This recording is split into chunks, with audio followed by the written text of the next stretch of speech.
Technological divergence from the Type 59. This video is purely for entertainment and does not infringe on copyrights or laws. The rights to the novel and image belong to the original author. We do not claim ownership.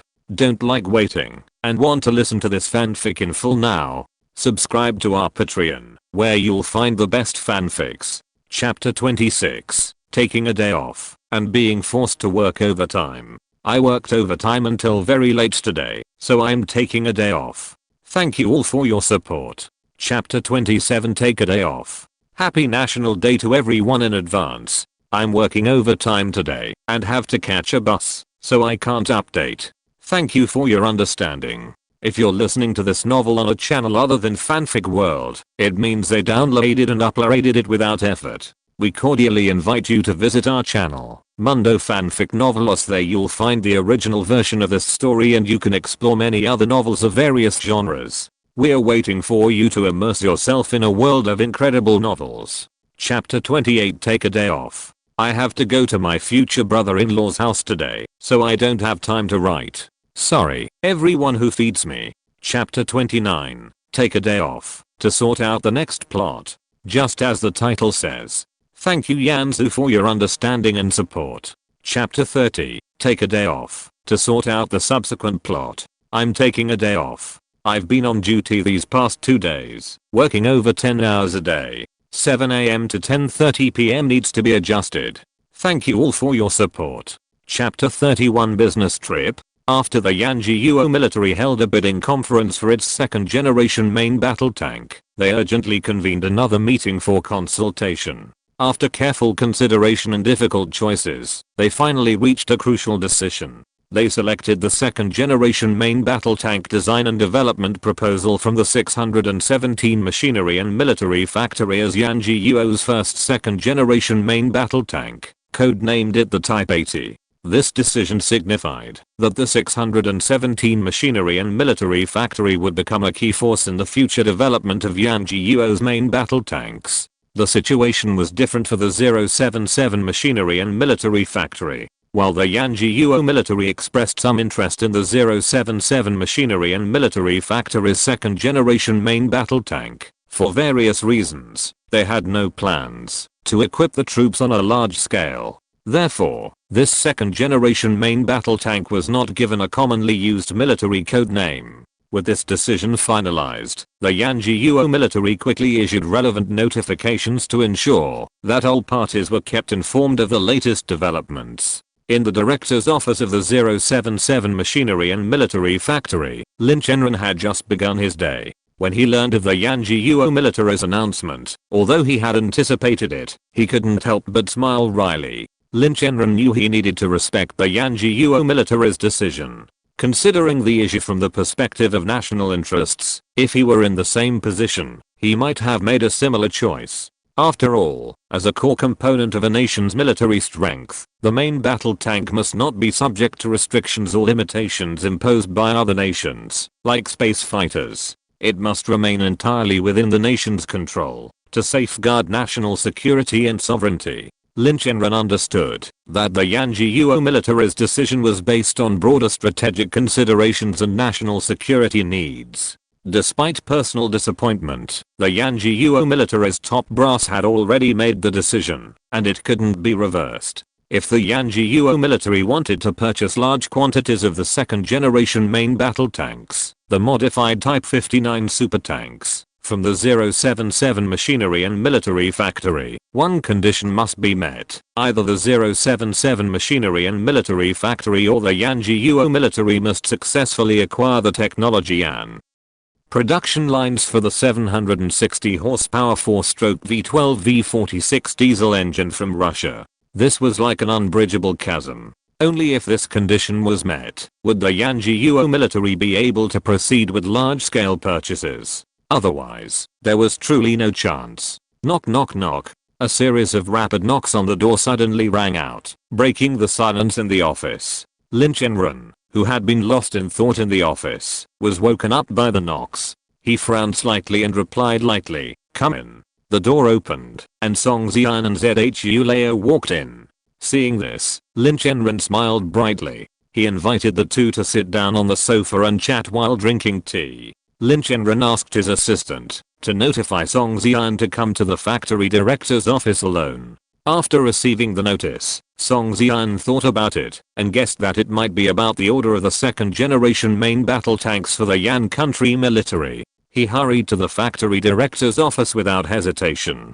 On the way to the factory director's office, Song Xian happened to meet Zhu Leo. Zhu Leo noticed that Song Xian had an impatient and uneasy look on his face, and his pace had obviously quickened, as if he was in a hurry. He immediately realized that something important might be happening. Zhu Leo speculated that this matter was probably related to the order of the second generation main battle tanks for the Yan country military. He walked up to Song Xian and said hello, and expressed his willingness to go to the director's office of the 077 mechanical arsenal to find Lin Chenran to find out the situation. So, they came here together. After Lin Chenran and others exchanged greetings for a while, they got straight to the point. Lin Chenran smiled and extended his hand to congratulate. Congratulations, Mr. Zhu, for your 617 mechanical arsenal receiving the military's order for the second generation main battle tanks.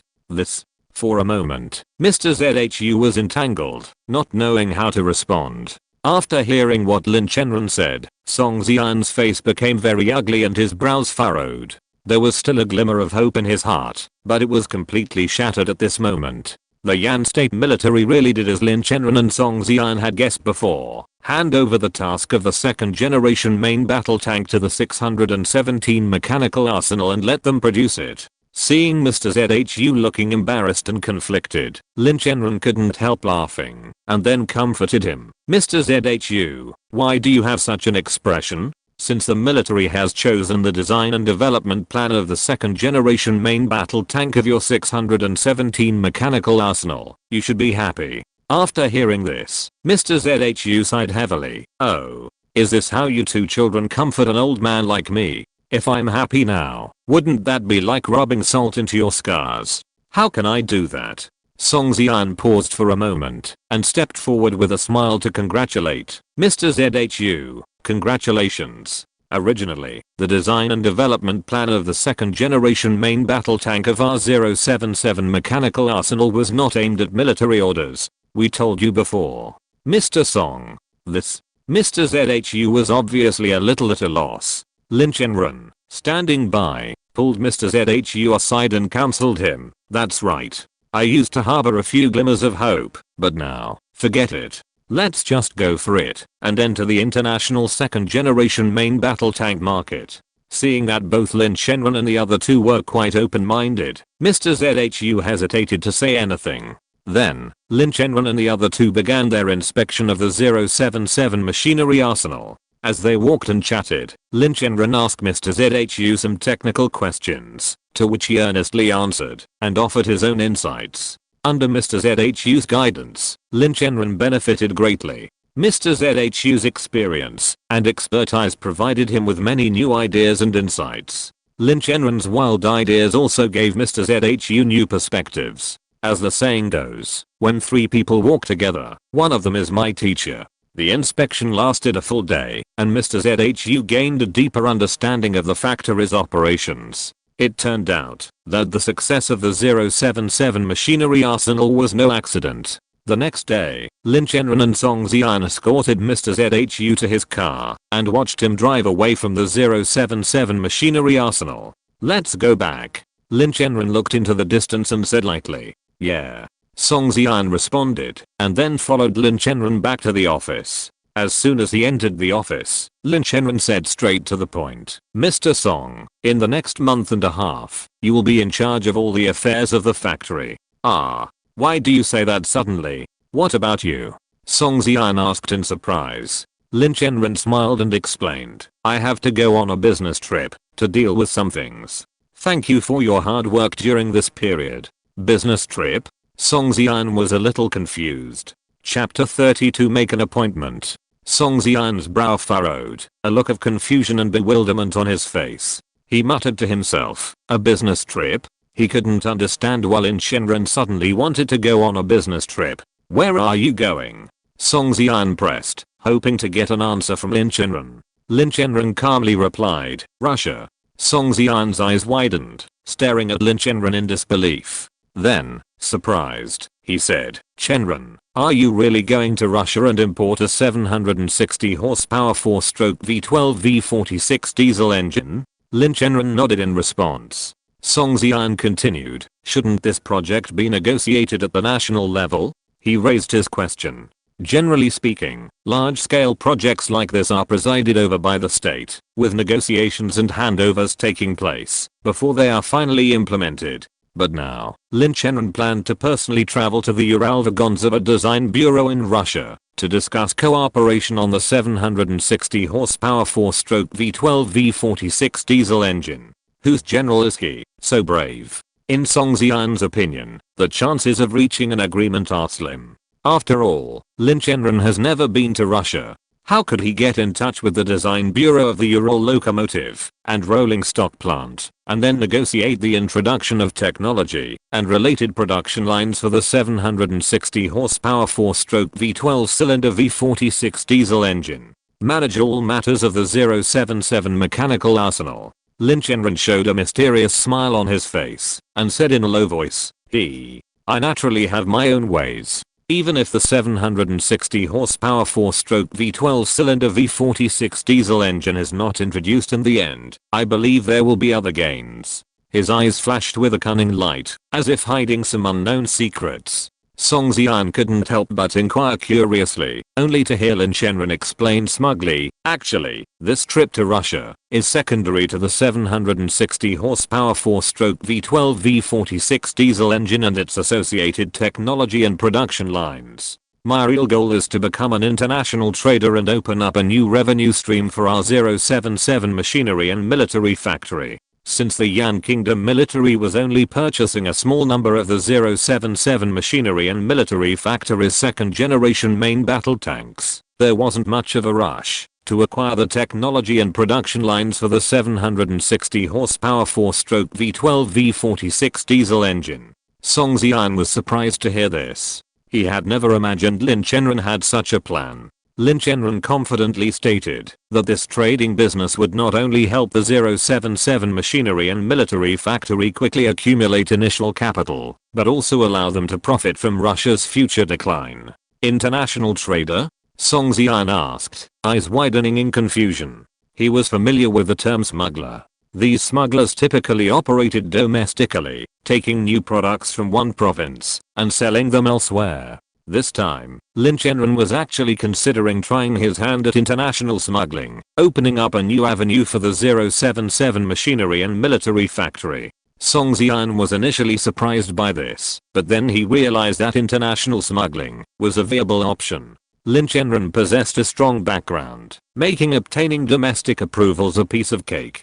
If Lin Chenran successfully helped the 077 machinery and military factory embark on its international smuggling journey, its profitability would be significantly boosted. "I plan to ship a batch of daily necessities, clothing, and other light industrial goods to Russia for sale. High-proof liquor is especially popular in Russia because Russia has always focused on developing heavy industry and neglected light industry. Its light industrial base is severely underdeveloped. Many light industrial products must be imported, making them extremely scarce in Russia. At this point, sending a whole batch of light industrial products to Russia would have netted a tidy profit." Thick clothes? High-proof liquor? Song Xian fell into deep thought. Chenran, I heard the city's second textile factory can't pay their workers, and their warehouse is overflowing with thick clothes, scarves, and trousers. The entire factory is currently shut down. Song Xian pondered for a moment before offering useful information.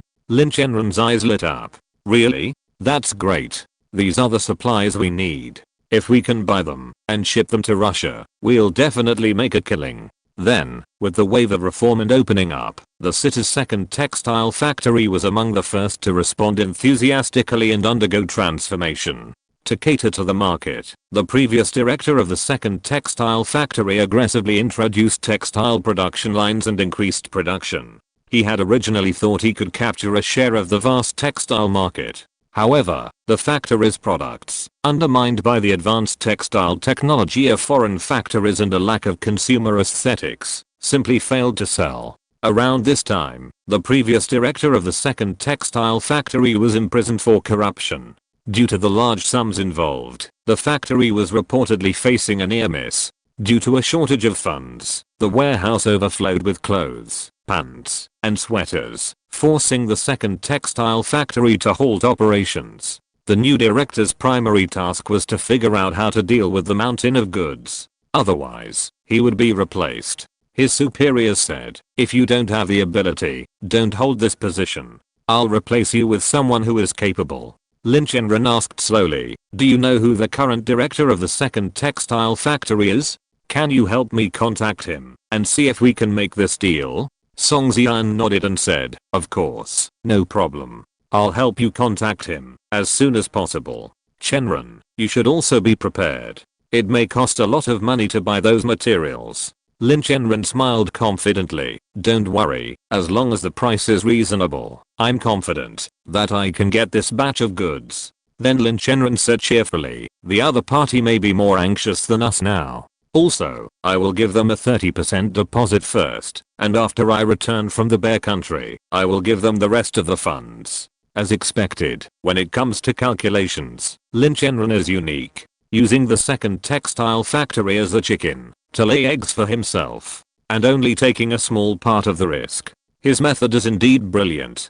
After a few collaborations, Lin Chenran can easily control the other party. The second textile factory will not give up the cooperation between the two parties easily. After listening to Lin Chenran's plan, Song Xian smiled broadly and gave a thumbs up. The next day, Song Xian contacted the director of the second textile factory and invited him to dinner. Director of the second textile factory? Chapter 33. I have a way in Mao Zedong, but the risk is a bit high. Since Song Xian had invited him to meet Wu Changqing, the director of the second textile factory, naturally had to go. After all, Song Xian was a prominent figure, and he also wanted to understand his purpose in meeting him. Furthermore, Wu Changqing was deeply curious about and yearned for the 077 machinery arsenal. It was the only third-tier military factory in their city to have successfully transitioned. He longed to know its secrets. Perhaps he could learn some valuable lessons that could help his own factory overcome its difficulties. So, Wu Changqing accepted Song Xian's invitation without hesitation. Success master, dare to fight, have the courage to go all in. At 6 p.m., Lin Chenran and Song Xian arrived at the appointed location on time. Upon entering the restaurant, they saw Wu Changqing waiting at the table. A hint of anxiety crossed Wu Changqing's face, as if he couldn't wait to meet them. As the two approached, Song Xian introduced Wu Changqing. "Director Wu, this is Lin Chenran, the director of our 077 machinery and military factory." Lin Chenran walked forward with a smile, shook Wu Changqing's hand warmly, and said, "Hello. Director Wu. Nice to meet you." Faced with such enthusiasm, Wu Changqing was a little surprised, but he quickly recovered and replied with a smile, "Hello. Director Lin. I'm honored to meet you too." Wu Changqing looked up and down at Lin Chenran, his eyes full of disbelief. The young man in front of him looked too immature, and the vigor and youthfulness on his body could not be concealed at all. Thinking back to when he was the same age, he was just a young man who had just entered the society and was ignorant.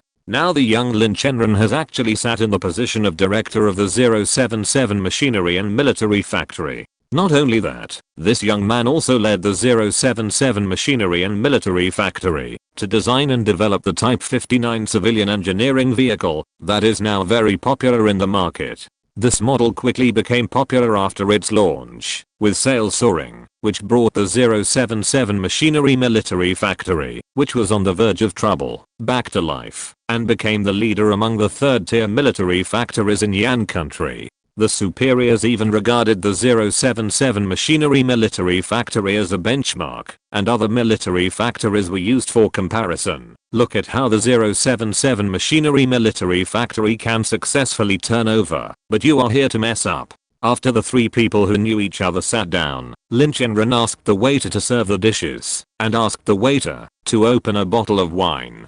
He smiled and said to Wu Changqing, "Let's eat and talk." After the food and wine were served, Lin Chenran raised his glass and toasted Wu Changqing. Wu Changqing quickly stood up to respond and expressed his gratitude. The three of them raised their glasses together and drank the white wine in the glass. Afterwards, Lin Chenran filled another glass of wine. Continue chatting. Lin Chenran did not rush to tell Wu Changqing his purpose. After all, he would not be stupid enough to show his trump card so quickly. At this time, Wu Changqing, who was sitting aside, showed an anxious look on his face. Mainly because he really wanted to know the purpose of Lin Chenran and Song Xian asking him out for dinner this time. Since Lin Chenran and the others did not reveal their purpose, then he could only suffer a little loss and throw out a brick to attract Jade, so as to draw out the purpose of the other party asking him out for dinner. Wu Changqing began to cry about how difficult it was for him to become the director of the second textile factory, because the warehouse was full of various light industrial goods that could not be sold. The entire factory was now at a standstill. Lin Chenran and Song Xian looked at each other and smiled slightly. The plan successfully took the first step. As expected, Wu Changqing was still trapped by them. "We are not afraid that you will not be fooled, but we are afraid that you will not be persuaded." Lin Chenran smiled faintly, a sly glint in his eyes, and said, "Director Wu, you could actually consider going into sales. Becoming a profiteer might just be a way to make a name for yourself." He paused, then continued, "You know, your second textile factory is quite powerful." Hearing this, Wu Changqing's heart couldn't help but stir, but he still wore a wry smile and said helplessly, "We did try to sell our products, but the results weren't very satisfactory." He was well aware of the situation at his own factory, especially the previous director's reckless production, which had led to a massive backlog of light industrial goods in the warehouse. To make matters worse, the factory had previously borrowed several million from the bank, and now the bank was constantly pressing for repayment, adding to the pressure. For the second textile factory, every minute and every second seemed extremely urgent. Wu Changqing had also attempted the profiteer path that Lin Chenran mentioned, but due to a lack of professional channels and experience, he ultimately failed to achieve significant results. Wu Changqing played the victim, his voice tinged with tears as he pleaded, "Director Lin, Mr. Song, only you, the 077 machinery arsenal, can save our second textile factory now. No, no, no. Director Wu, what are you doing?" Lin Chenran saw this and quickly interrupted his acting. He thought, "Your acting needs improvement." But for Lin Chenran, his goal had been achieved. At this moment, Song Xian, sitting nearby, offered solace. "That's right. What are you doing,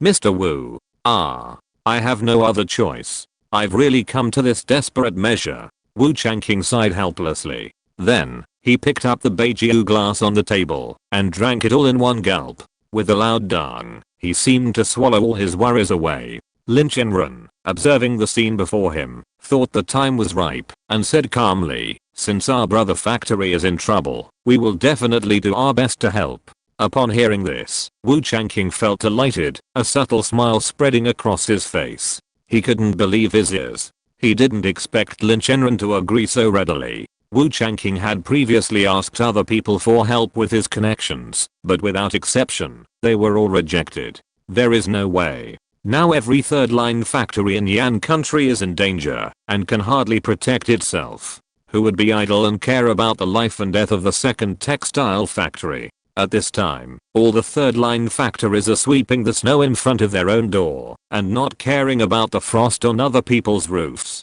Help the second textile factory overcome the difficulties? Don't even think about it. I'm a mudwoman crossing the river. I can't protect myself. How can I have the energy to help others? At this moment, Lin Chenran suddenly smiled slightly and then said slowly, "I have a way in my auction. Although the risk is relatively high, the profit is very high. As the saying goes, fortune and honor are sought in danger. If it is possible, after the success, you will not only be able to clear out all the light industrial goods piled up in the warehouse, but also make a steady stream of profits." Hearing this, Wu Changqing's eyes widened, revealing an expression of disbelief. He couldn't help but mutter in his heart, "So that's it. Lin Chenran is interested in the light industrial goods in our second textile factory warehouse." Chapter 34 Signing a contract and reaching cooperation. This news shocked him, but it also gave him a glimpse of a turning point. If what Lin Chenran said was true, then this might be the perfect opportunity for their second textile factory to turn things around. Thinking of this, Wu Changqing couldn't help but feel a surge of anticipation and excitement. He secretly pondered that, if he could seize this opportunity and reach a cooperation agreement with Lin Chenran, it would undoubtedly be a major breakthrough for the second textile factory, a rebirth. Not only would it resolve the second textile factory's current difficulties, but it would also usher in new development opportunities. After exchanging everything, the two sides began to chat. You want to start a large-scale international trade business? Wu Changqing was shocked to hear this. The domestic trade business was already extremely difficult and arduous. Now Lin Chenran was actually planning to open up a trading business between China and Russia. It was simply a fantasy. Large-scale material exchange required a well-connected background and powerful resources. Otherwise, everything was empty talk. The approval process for customs clearance and other related documents was extremely cumbersome and complex, directly blocking 99% of people from entering the market. At present, most of the international traders shuttling back and forth between the two countries are only engaged in small-scale transactions, all of which are done secretly. It is impossible for them to wrestle goods on a large scale at one time like Lin Chenran. Wu Changqing couldn't help but hesitate. In his impression, Lin Chenran did not seem to have the strength and resources to achieve this goal. When he thought about it, Lin Chenran was able to sit in the position of director of the 077 mechanical arsenal at such a young age. The background behind him must be not simple. Maybe Lin Chenran really has the ability to open up this international traders road? Director Wu, don't worry, you just need to prepare the mountains of light industrial goods in your warehouse, and I will solve all other subsequent problems. Lin Chenran supported his hands on the table, leaned forward slightly, and looked at the person opposite with a firm look. His voice was steady and powerful, which made people feel at ease and trusting. And our 077 machinery and military factory will pay you 30% of the purchase price. I'll settle the remaining balance after I return from Russia. Although Lin Chenran's tone remained calm, it carried an irresistible force. The 30% payment was undoubtedly a timely help for the second textile factory. This money would help them resolve their current difficulties and ease their financial pressures. It would also allow the factory's employees to receive their well-deserved wages, thereby stabilizing morale and restoring production order. This would allow the second textile factory to resume production of new clothing products and market them. Wu Changqing was deeply moved by Lin Chenran's sincere offer of a 30% payment. He knew that this partnership with the 077 machinery and military factory was crucial for his factory. If successful, it would bring about a turnaround for the second textile factory. He decided without hesitation to accept the offer. Crucially, collaborating with the 077 machinery and military factory would leverage their strength and resources to rapidly enhance the second textile factory's competitiveness. This would allow the second textile factory to more quickly overcome its difficulties and achieve profit growth. While there might be some risks involved, under the current circumstances, there was no better option. As long as the 077 machinery and arsenal existed, Wu Changqing wouldn't have to worry about Lin Chenran suddenly disappearing with the shipment. He knew the profits the 077 machinery and arsenal would earn from the Type 59 civilian engineering vehicle far exceeded the value of the shipment itself. As the saying goes, you can't make it to the 15th day of the month. He firmly believed that Lin Chenran wouldn't give up the greater good for the sake of a small gain.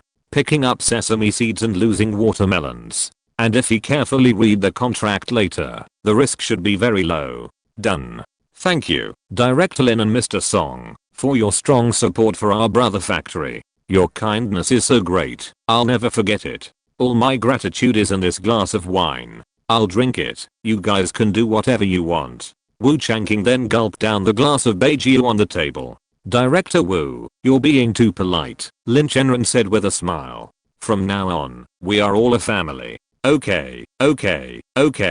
Wu Changqing nodded excitedly. With Director Lin's promise, I feel much more at ease. Then, Lin Chenran and the other two began to discuss the details of the cooperation in depth. Wu Changqing watched the car carrying Lin Chenran and Song Xian leave and muttered in a low voice, "Ah. It's great to be alive." As expected of Lin Chenran, a cunning little fox, Wu Changqing had a very high opinion of Lin Chenran. As expected of the director of the 077 mechanical arsenal at such a young age. He is so experienced and cunning. At the same time, Lin Chenran, who pretended to be drunk, sat up, and his red cheeks disappeared in an instant, as if the drunkenness just now was just an illusion. He looked ahead sharply, as if thinking about something important. After a moment, Lin Chenran slowly asked, "Mr. Song, what do you think of Wu Changqing?" Song Xian frowned slightly, thought for a moment, and then replied, "Overall, he gives me a good impression." Lin Chenran nodded in agreement, then continued, "Yes, I think so too. He doesn't have those hypocritical or pretentious traits, which I'm quite satisfied with." In Lin Chenran's eyes, the second textile factory had become his undisputed possession. The next day, the sun was shining brightly. Lin Chenran and Song Xian arrived at the second textile factory on time as agreed. Their arrival caught the attention of the workers, and everyone speculated about the identity of this mysterious guest. By then, Wu Changqing was already waiting at the gate with several senior executives from the second textile factory. He kept glancing off into the distance, anticipating Lin Chenran's appearance.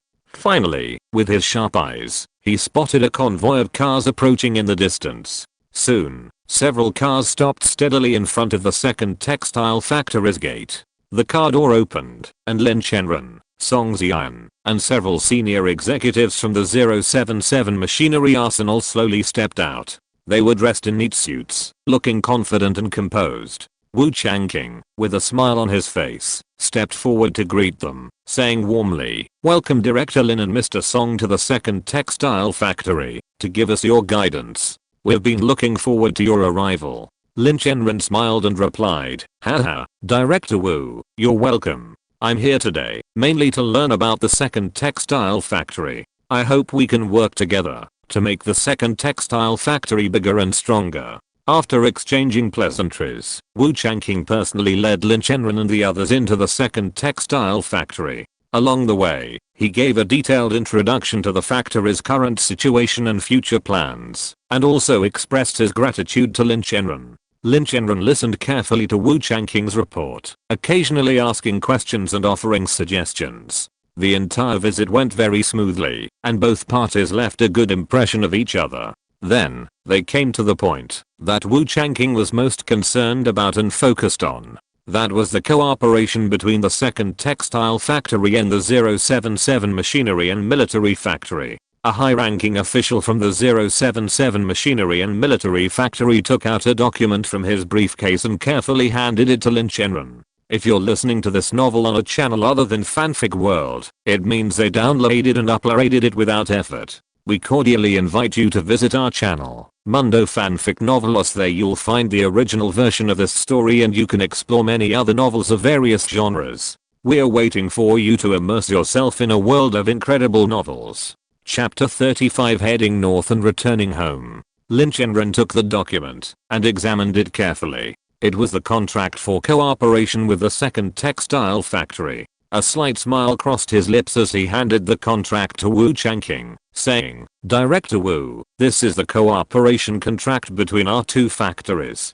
Please review it and see if there are any issues." Lin Chenran continued, "If there are no issues, you can sign directly. If there are any questions, feel free to ask." Wu Changqing nodded in agreement. He then carefully reviewed the terms of the contract with several other senior executives from the second textile factory. Meanwhile, Lin Chenran and Song Xian sat quietly to the side, leisurely sipping hot tea and awaiting their feedback. Time passed, and soon, Wu Changqing and the others finally completed their review of the contract. Their faces were filled with satisfaction, as they had not found any loopholes or irregularities throughout the entire process. The cooperation between the two parties was based entirely on equality and mutual benefit, and every detail had been carefully considered to ensure the full protection of the rights and interests of both parties. Then, Wu Changqing asked for the opinions of the senior executives around him, and everyone expressed their approval of the contract. So, Wu Changqing signed his name on the contract without hesitation and solemnly stamped it with the seal of the second textile factory. Seeing this, Lin Chenran smiled and stretched out his hand. Director Wu, it's a pleasure to work with you. Wu Changqing stretched out his hand and shook it tightly. It's a pleasure to work with you. Originally, Wu Changqing wanted to invite Lin Chenran and other senior executives of the 077 Machinery and Military Factory to come down for a sumptuous cooperation and friendship dinner. But Lin Chenran refused because of the busy factory affairs. Lin Chenran, you're welcome, everyone. We will have dinners often in the future. The cooperation between our two factories will continue. Now the 077 Machinery and Military Factory has too many things to arrange, and it also has to deal with how to open up the International Trader Road. So, after hearing this, Wu Changqing did not insist. After all, they had just signed the contract, and it was normal for the 077 Machinery and Military Factory to have things to do. But he still said, it's agreed that we will have dinner parties frequently in the future. Lin Chenran nodded. Then he took the senior executives of the 077 Mechanical Arsenal to leave the second textile factory. Wu Changqing, with the senior executives of the second textile factory, watched them leave in front of the gate. Wu Changqing held the cooperation contract, feeling a lot of emotions in his heart. This cooperation with the 077 Mechanical Arsenal is of great significance to the second textile factory. Not only will the second textile factory usher in a new life, but more importantly, it will gain new development opportunities. 077 Mechanical Arsenal. After 3 days of rest and preparation, Lin Chenran decided to go to the capital first and go home to visit his grandfather. Discuss with his grandfather about the international trader matter. After getting through with the old man, Lin Chenran will continue to travel north to the powerful Russian bear. As soon as he walked out of the airport, Lin Chenran felt a familiar breath coming towards him. The scene in front of him made him smile, and his heart was filled with joy. This is a familiar place for him. Every street and every building is so kind and familiar. Despite his tight schedule, he felt incredibly relaxed and happy at the moment. Just then, Lin Chenran suddenly spotted a familiar figure. Brother Yi! Lin Chenran exclaimed in surprise, then quickly walked towards the figure, waving his arm to signal his presence. Meanwhile, Yi, having heard Lin Chenran's call, quickly approached him.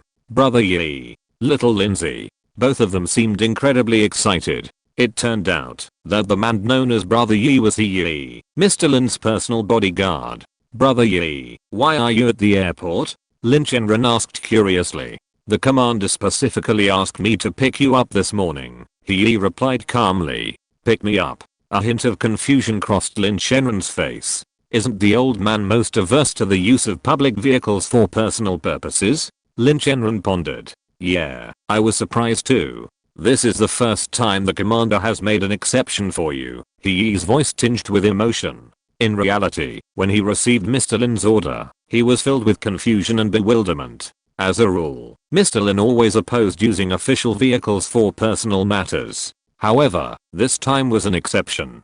Yi looked at Lin Chenran and couldn't help but sigh. After all, this was the first time Mr. Lin had made an exception and allowed him to use a government vehicle to pick Lin Chenran up. Brother Yi, how about I find my own car? I don't feel comfortable riding in a government vehicle. Lin Chenran felt he couldn't let his father make an exception just for him. Yi, who had always been stern, suddenly smiled. The commander predicted your prediction. Get in the car. The commander is waiting for you at home and has something to ask you, Yi said calmly. Alright then. Lin Chenran and Yi then walked together. After walking for a while, they arrived at a red flagged vehicle with military license plates. After Lin Chenran and Yi got in, the driver quickly started the car and drove towards their destination. Along the way, the atmosphere in the car was relaxed and cheerful, and they chatted about some trivial matters. Time passed quickly, and in less than an hour, the car stopped steadily at the gate of the compound that Lin Chenran had been thinking about. This compound is located in the city center, with a quiet environment, and shaded by green trees. This is where the official bigwigs of Yan State live. The security measures are strict, and many guard posts are deployed around it. As soon as he entered the compound, Lin Chenran felt a familiar breath coming towards him. This was where he had lived in his childhood, and every place was filled with his good memories. He took a deep breath, feeling the friendly smell in the air, and a warm feeling surged in his heart. When Lin Chenran returned home, he saw Grandpa Lin in military uniform, energetic, with a kind smile on his face. "Grandpa." Lin Chenran strode forward and walked in front of Grandpa Lin. "Haha, my dear grandson, you're finally back." The old man stood up with a hearty laugh and patted Lin Chenran on the shoulder. After exchanging pleasantries, the old man took Lin Chenran into the study. The study was filled with books and calligraphy and paintings with the words "Serve the People" were hung on the walls. The old man sat in front of the desk and motioned Lin Chenran to sit down as well. "Although I'm in the Imperial capital, I'm very clear about what you have done at the 077 Mechanical Arsenal. Ziolinzi, you have done a great job at the 077 Mechanical Arsenal." As soon as the two sat down, Grandpa Lin started to praise him directly. Chapter 36 Is the path so wild? Lin Chenran couldn't help but smile slightly at the praise from old man Lin. But he said modestly, "Grandpa, you're too kind. This is nothing to brag about." Ha ha ha ha ha. Old man Lin laughed heartily, his eyes filled with admiration for Lin Chenran. "Chenran, you're the pride of our Lin family." Lin Chenran waved his hand and said calmly, "Grandpa, please talk to my brother." "You brat." Lin Chenran's older brother, Lin Zuan, was sent to the army by old man Lin for training. After joining, thanks to his outstanding performance and the appreciation of his superiors, he is now the commander of a special operations regiment with a promising future. With his older brother joining the army, Lin Chenran didn't join the army after graduating from university. As one of the few highly educated members of the Lin family, old man Lin allowed Lin Chenran to choose his own path. Although Lin Chenran didn't join the army, he did enter the military-related industry. When Mr. Lin first learned that Lin Chenran was assigned to be the director of the 077 Mechanical Military Factory, he did not agree with the decision. In his opinion, putting Lin Chenran in such a high position at the beginning might affect his future career development. Mr. Lin hoped that Lin Chenran could start as an ordinary technician and gradually accumulate experience and abilities. However, fate is always full of variables. Lin Chenran was accidentally chosen by the bigwigs of the Yan state official and became one of the first leaders of the third-line military factory. The reasons for this may only be known to the top officials of the Yan state. However, Lin Chenran also used his own strength to prove everything to everyone. He did not rely on relationships to sit in the position of director of the 077 Mechanical Military Factory. Today, the 077 Mechanical Military Factory is thriving under his leadership. In particular, the launch of the Type 59 civilian engineering vehicle and its subsequent products has made the 077 Mechanical Military Factory like a fish in water in the engineering vehicle market and invincible. What Mr. Lin cares about most is the design and development plan of the second generation main battle tank of the 077 Mechanical Military Factory. At the time, 3 third-tier military factories made it to the finals of the Yanjiuo Military's second generation main battle tank bidding conference. When Mr. Lin saw the 077 Machinery Military Factory, he was surprised. Because entering the finals with the 077 Machinery Military Factory also included the 617 Machinery Military Factory headed by Mr. ZHU and the Tank Factory, the 625 Machinery Military Factory. If it weren't for the engine problem, the design and development plan of the 077 Machinery Military Factory's second generation main battle tank would most likely be adopted by the Yanjiuo military and become Yanjiuo's second generation main battle tank. In terms of armor defense, the 077 Machinery Military Factory's second generation main battle tank, the modified Type 59 super tank, can compete with the third generation main battle tanks of the Eagle Source and the Russian Bear. So, Grandpa Lin couldn't help but sigh. What a pity for your 077 Machinery and Military Factory's second generation main battle tank. Grandpa, there's nothing to regret. Until the tank's heart is resolved, the Yan State military's adoption of the 617 Machinery and Military Factory's second generation main battle tank solution is the safest option. Lin Chenran replied calmly. Seeing this, Grandpa Lin's smile grew even brighter. Lin Chenran then continued, and our 077 Machinery Arsenal isn't even interested in military orders. Grandpa Lin was shocked when he heard this. Then he scolded with a smile. "You brat, you're so arrogant. You even look down on the military's order for second generation main battle tanks." Lin Chenran didn't back down from his grandfather's rebuke. Instead, he retorted confidently, "Grandpa, you should be aware of our military's current situation. The military is short of funds and penniless. They have to count every penny carefully, even if they want to spend every dollar in half. If it weren't for the huge success of the Type 59 modified civilian engineering vehicle developed by our 077 machinery arsenal, and the military's ride on our coattails, otherwise, the military probably wouldn't even have the confidence to hold this second generation main battle tank bidding conference." Lin Chenran's words were true. The Yan state military was indeed facing enormous pressure to spend its military budget. Prioritizing economic development had led to significant cuts in military spending. Despite implementing a policy of major military reductions and drastically cutting unnecessary military spending, the financial crunch remains. The Yan state military is now stretched to its limits. Lin Chenran's words undoubtedly hit a sore spot, leaving old man Lin fuming, secretly lamenting the boy's ruthless words. "Are you getting cocky, kid?" Old man Lin wasn't above giving Lin Chenran a smackdown, letting him know who was the grandson and who was the grandson. No, Grandpa, I'm just clarifying the facts." Seeing this, Lin Chenran quickly admitted defeat. As the saying goes, as long as there is green, there will be no shortage of firewood. After their antics, the two men resumed their discussion. Military spending won't increase significantly in the next few years. The country's money doesn't just come from the wind. For the next few years, the military will have to tighten its belt, old man Lin said calmly. He knew that these sacrifices were necessary to achieve rapid economic development.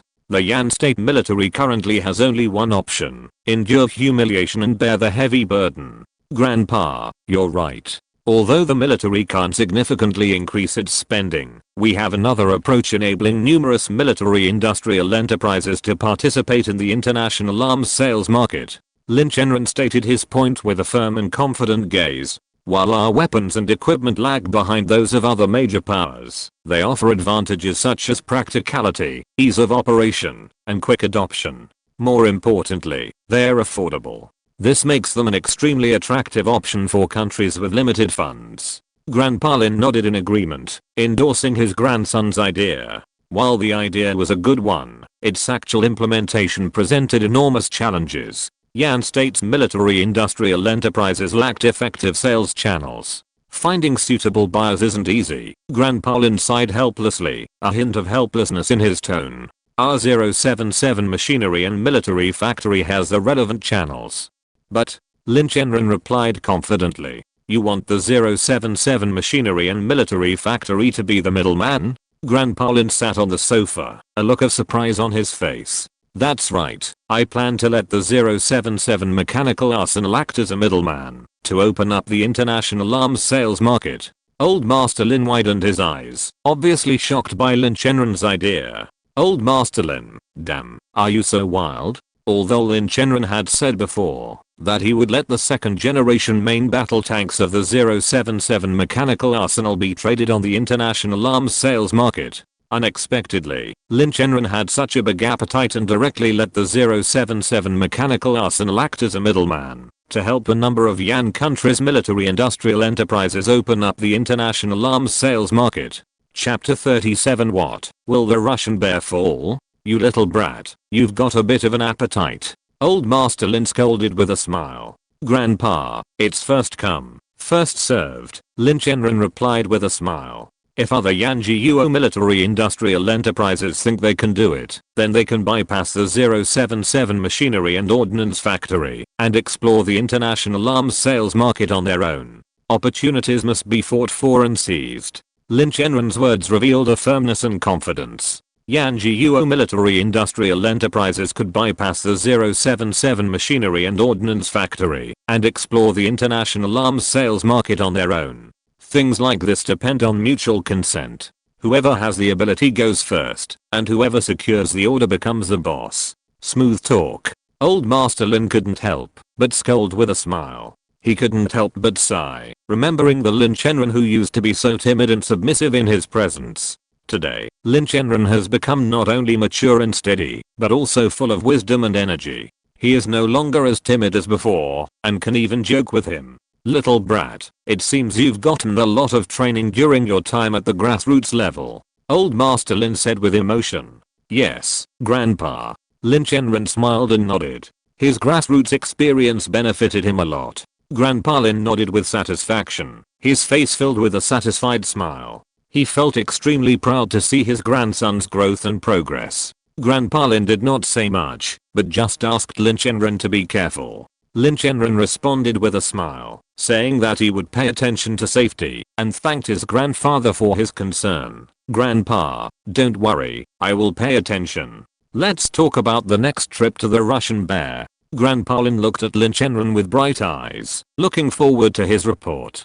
Seeing this, Grandpa Lin no longer asked about the 077 machinery military factory acting as an intermediary for a number of third-tier military factories in the country, but instead asked Lin Chenran about going to the Russian bear. Lin Chenran took a deep breath and began to introduce the plan and arrangements for this trip to the Russian bear to his grandfather in detail. You are going to Vladivostok. Vladivostok is the largest port city on the Pacific coast of Russia, the base of Russia's Pacific Fleet, and the largest city and economic center in the eastern region of Russia. Old Master Lin didn't expect that Lin Chenran's first stop in Russia would be Vladivostok. This surprised him very much. After all, Vladivostok is the base of Russia's Far East Fleet. What on earth does Lin Chenran want to do there? Shouldn't he choose some important heavy industrial cities, such as Kharkiv or Moscow, the capital of Russia? When Lin Chenran expressed his thoughts, Old Master Lin fell into deep thought. Why go to Vladivostok instead of Kharkiv, the heavy industrial city of Russia, or Moscow, the capital of Russia? The reason is very simple, because it is farther away. Lin Chenran's answer made Old Master Lin puzzled. Far? Old Master Lin frowned, seeming a little puzzled. At this time, Lin Chenran continued to explain, Vladivostok is located in the far east of the Russian bear, very far away from Moscow, the capital of the Russian bear. In this way, it will not easily attract the attention of the Russian bear's elite spy organization, the KGB. Currently, most of the elite KGB agents have been sent to the European continent to perform missions, and there are relatively few KGB agents left near Vladivostok. That's why I chose Vladivostok, which can reduce the risk of being discovered and monitored. After hearing this, Grandpa Lin suddenly realized, and a relieved smile appeared on his face. He said with emotion, Little Lin, you have really grown up a lot, and I almost can't recognize you. Lin Chenran's maturity and wit made Grandpa Lin very proud. Hearing this, Grandpa Lin instantly felt that Vladivostok was indeed good. Avoid the sight of the KGB, and facilitate Lin Chenran's actions. Grandpa, because the Russian bear attaches great importance to the development of heavy industry, the level of heavy industry is very high. In some areas, even the Eagle Source can't catch up. Lin Chenran calmly explained to his grandfather, but because they paid too much attention to heavy industry, and neglected the development of light industry, the level of its light industry is very low. Grandpa Lin frowned and asked, then what? Lin Chenran continued, many light industrial products need to be imported. Now the country's economic development has slowed down, and prices have soared, leading to some chaos. Grandpa Lin nodded. This is indeed the case. Lin Chenran continued, Grandpa, I also know that chaos has appeared in the territory of the Russian bear. Grandpa Lin was silent for a moment and then said, well, I have heard about this news as well. As a senior military official of the Yan state, Grandpa Lin naturally has his own sources of intelligence. He also learned about some of the situation in the Russian bear from other channels. The slowdown in economic development, the increase in domestic consumption levels, the soaring prices, the continuous activities of foreign forces, etc. All these factors have had a huge impact on the Russian bear. After thinking for a moment, Grandpa Lin asked, Chenran, how long do you think the turmoil in the Russian bear will last? Lin Chenran shook his head and replied, I don't know. It may last for a long time, and there is a risk of collapse. After all, their national leaders are not as strong as before. But Grandpa Lin has some different ideas, or rather, everyone in this era believes that the top leaders of the Russian bear have enough wisdom and ability to deal with this crisis. No way. The Russian bear falls? Grandpa Lin was surprised when he heard this. He didn't believe that such a powerful Russian bear would fall. Not to mention that he didn't believe it. No one in this era believed it. Maybe this is the consensus of everyone except Lin Chenran. Who would have thought that the powerful Russian bear would fall? A country that can compete with the eagle source. A powerful Russian bear that can make all the countries in Europe tremble when they hear the words will fall? Today is not April Fool's Day, right? Lin Chenran said seriously. My guess is almost right. Although the Russian bear is very powerful, it does not have a strong leader, and it is also facing the pursuit and blockade of other countries. The most important thing is that the internal corruption problem of the Russian bear's top leaders is also very serious, and the loss of state-owned assets is serious. With this series of problems added together, even a very powerful Russian bear can't withstand it. Lin Chenran said what he thought anyway. Will the Russian bear really fall? Grandpa Lin asked again in a questioning tone. It's almost certain. Even if the Russian bear doesn't fall, it will be weakened a lot under this wave. We can make a plan and take advantage of the chaos. Prepare in advance. Even if the subsequent events don't happen, we are still doing preparatory work and have not lost anything. Lin Chenran said calmly. It is better to be prepared in any situation. Chapter 38 North Shanghai Vladivostok. Lin Chenran's words resonated like a thunderclap in Old Man Lin's ears, the impact of which was truly immense. Old Man Lin could never have imagined that his grandson could come up with such a bold guess. The Russian bear would fall? That was simply a fantasy, a near impossible event, yet Lin Chenran said it was very likely, perhaps even within 10 years. Seeing Lin Chenran's serious expression, Old Man Lin couldn't help but waver. After all, Lin Chenran wasn't one for random, irrelevant talk. Grandpa, didn't even the once powerful Qin Empire eventually fall apart? The Russian bear faces numerous problems today and is surrounded by a group of capitalist nations. Furthermore, they have their own internal conflicts and problems. Lin Chenran said solemnly. Yes. Old Man Lin nodded slightly in agreement. Indeed, if the Russian bear truly fell, then the Yan Kingdom would have to prepare adequate countermeasures in advance. In particular, Russia possesses a vast number of heavy industrial and military enterprises, as well as specialized talent and advanced technology across various fields. These are extremely valuable resources, and if absorbed, they would greatly enhance Yan's overall national strength. This is precisely what Yan urgently needs. Old Man Lin agreed with something Lin Chenran had said to him. Even if Russia doesn't truly collapse, a complex web of factors will leave it vulnerable. We must be fully prepared in advance, bide our time, and seize the opportunity to exploit its weakness and fish in troubled waters. Old Man Lin inquired calmly, are you planning to go to Russia and open up international trade channels to gain control of Russia? Lin Chenran, seeing his grandfather's penetrating gaze, knew that he had guessed his intentions, and nodded. Yes, I have that thought, Lin Chenran said directly, without hiding anything. Is that so? Old Man Lin suddenly realized. He hadn't expected his grandson to have such a plan, and he couldn't help but admire it. Seeing that his grandfather understood his intention, Lin Chenran said directly, yes, Grandpa, this is what I think. I want to use this international trade route to deal with the Russian bear and gain more benefits for our country. After hearing Lin Chenran's words, Grandpa Lin's eyes flashed with appreciation, but then he frowned and said, because this matter involves so many aspects, I need to discuss it with a group of senior military officials before I can give you an answer. Lin Chenran nodded in understanding, knowing the importance and complexity of the matter, and that it would affect the entire body. Okay, Grandpa.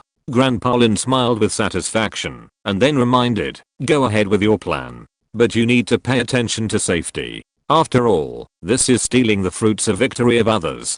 Once discovered, the consequences will be disastrous. Lin Chenran knew that his grandfather was concerned about him, so he nodded and agreed, and promised to act with caution. Grandpa Lin sighed and warned, you must pay attention to safety. This trip to Maokshan is not a joke. You must not take it lightly. Lin Chenran answered seriously, Grandpa, don't worry, I will pay attention. After thinking for a moment, Grandpa Lin made a decision. Let Xiaohe go with you to Maokshan. When Lin Chenran heard this, He was a little surprised and asked, "Grandpa, there is really no need for Brother Yi to go to May auction with me." Grandpa Lin explained, "Zio, he is one of the people I trust most. He is very capable and can help you deal with many things." Hearing this, Lin Chenran was silent for a moment, then shook his head and said, "Grandpa, no need.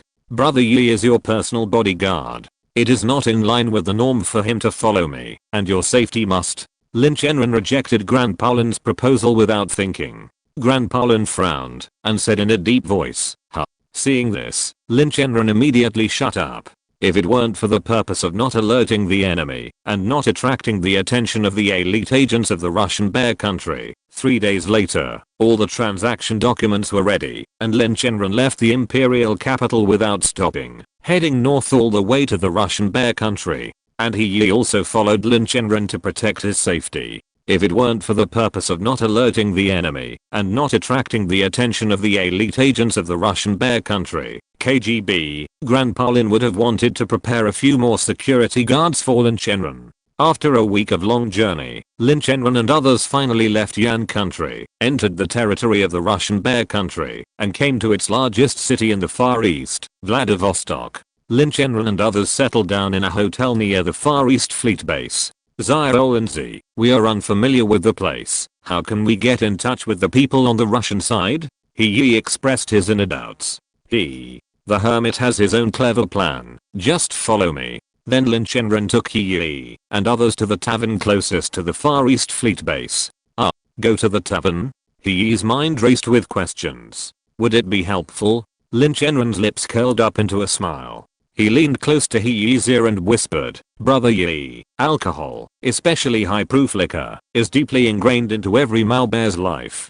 They can have nothing, but they absolutely cannot do without strong liquor." He paused, then continued, "I've already found out. The soldiers and officers of the Far East Fleet often come to this Red Romance Tavern to drink." At this point, Lin Chenran's face cracked with a sly smile, and he continued confidently, "As long as we wait here, how can we avoid the chance of encountering them? It'll be easy to establish a relationship then." With that, he strode into the Red Romance Tavern with a smile. He and the others exchanged glances, their eyes flashing with excitement, and followed Lin Chenran into the tavern. After entering the tavern, Lin Chenran and his group found a relatively secluded corner to sit down. As soon as they sat down, a waiter in uniform came up to them and asked enthusiastically in Russian, "Hello, gentlemen, what could you order?" Lin Chenran waved his hand and answered proudly, "Give each of us a bottle of vodka." The waitress was slightly stunned and seemed a little surprised at their alcohol tolerance, but she quickly reacted, smiled, and nodded, and said, "Okay, please wait a moment." With that, she turned and left, ready to get the wine.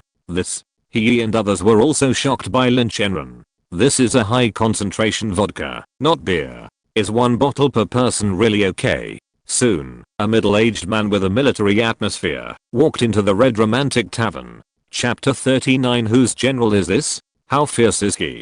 Although the middle-aged man was dressed in plain clothes, he exuded a military aura that Lin Chenran and the others could somewhat detect. He, in particular, was a soldier, extremely sensitive to this aura. After entering the bar, the middle-aged man didn't choose to sit down. Instead, he walked straight to the bar, ordered a bottle of vodka, and approached Lin Chenran. This was because most of the seats in the bar were already occupied, and only the small corner where Lin Chenran was sitting was sparsely populated. Of course, for this middle-aged man, as long as he had vodka, he would take it outside to drink. At this moment, he just wanted to enjoy the pleasure of drinking. However, when he saw Lin Chenran, a trace of doubt arose in his heart.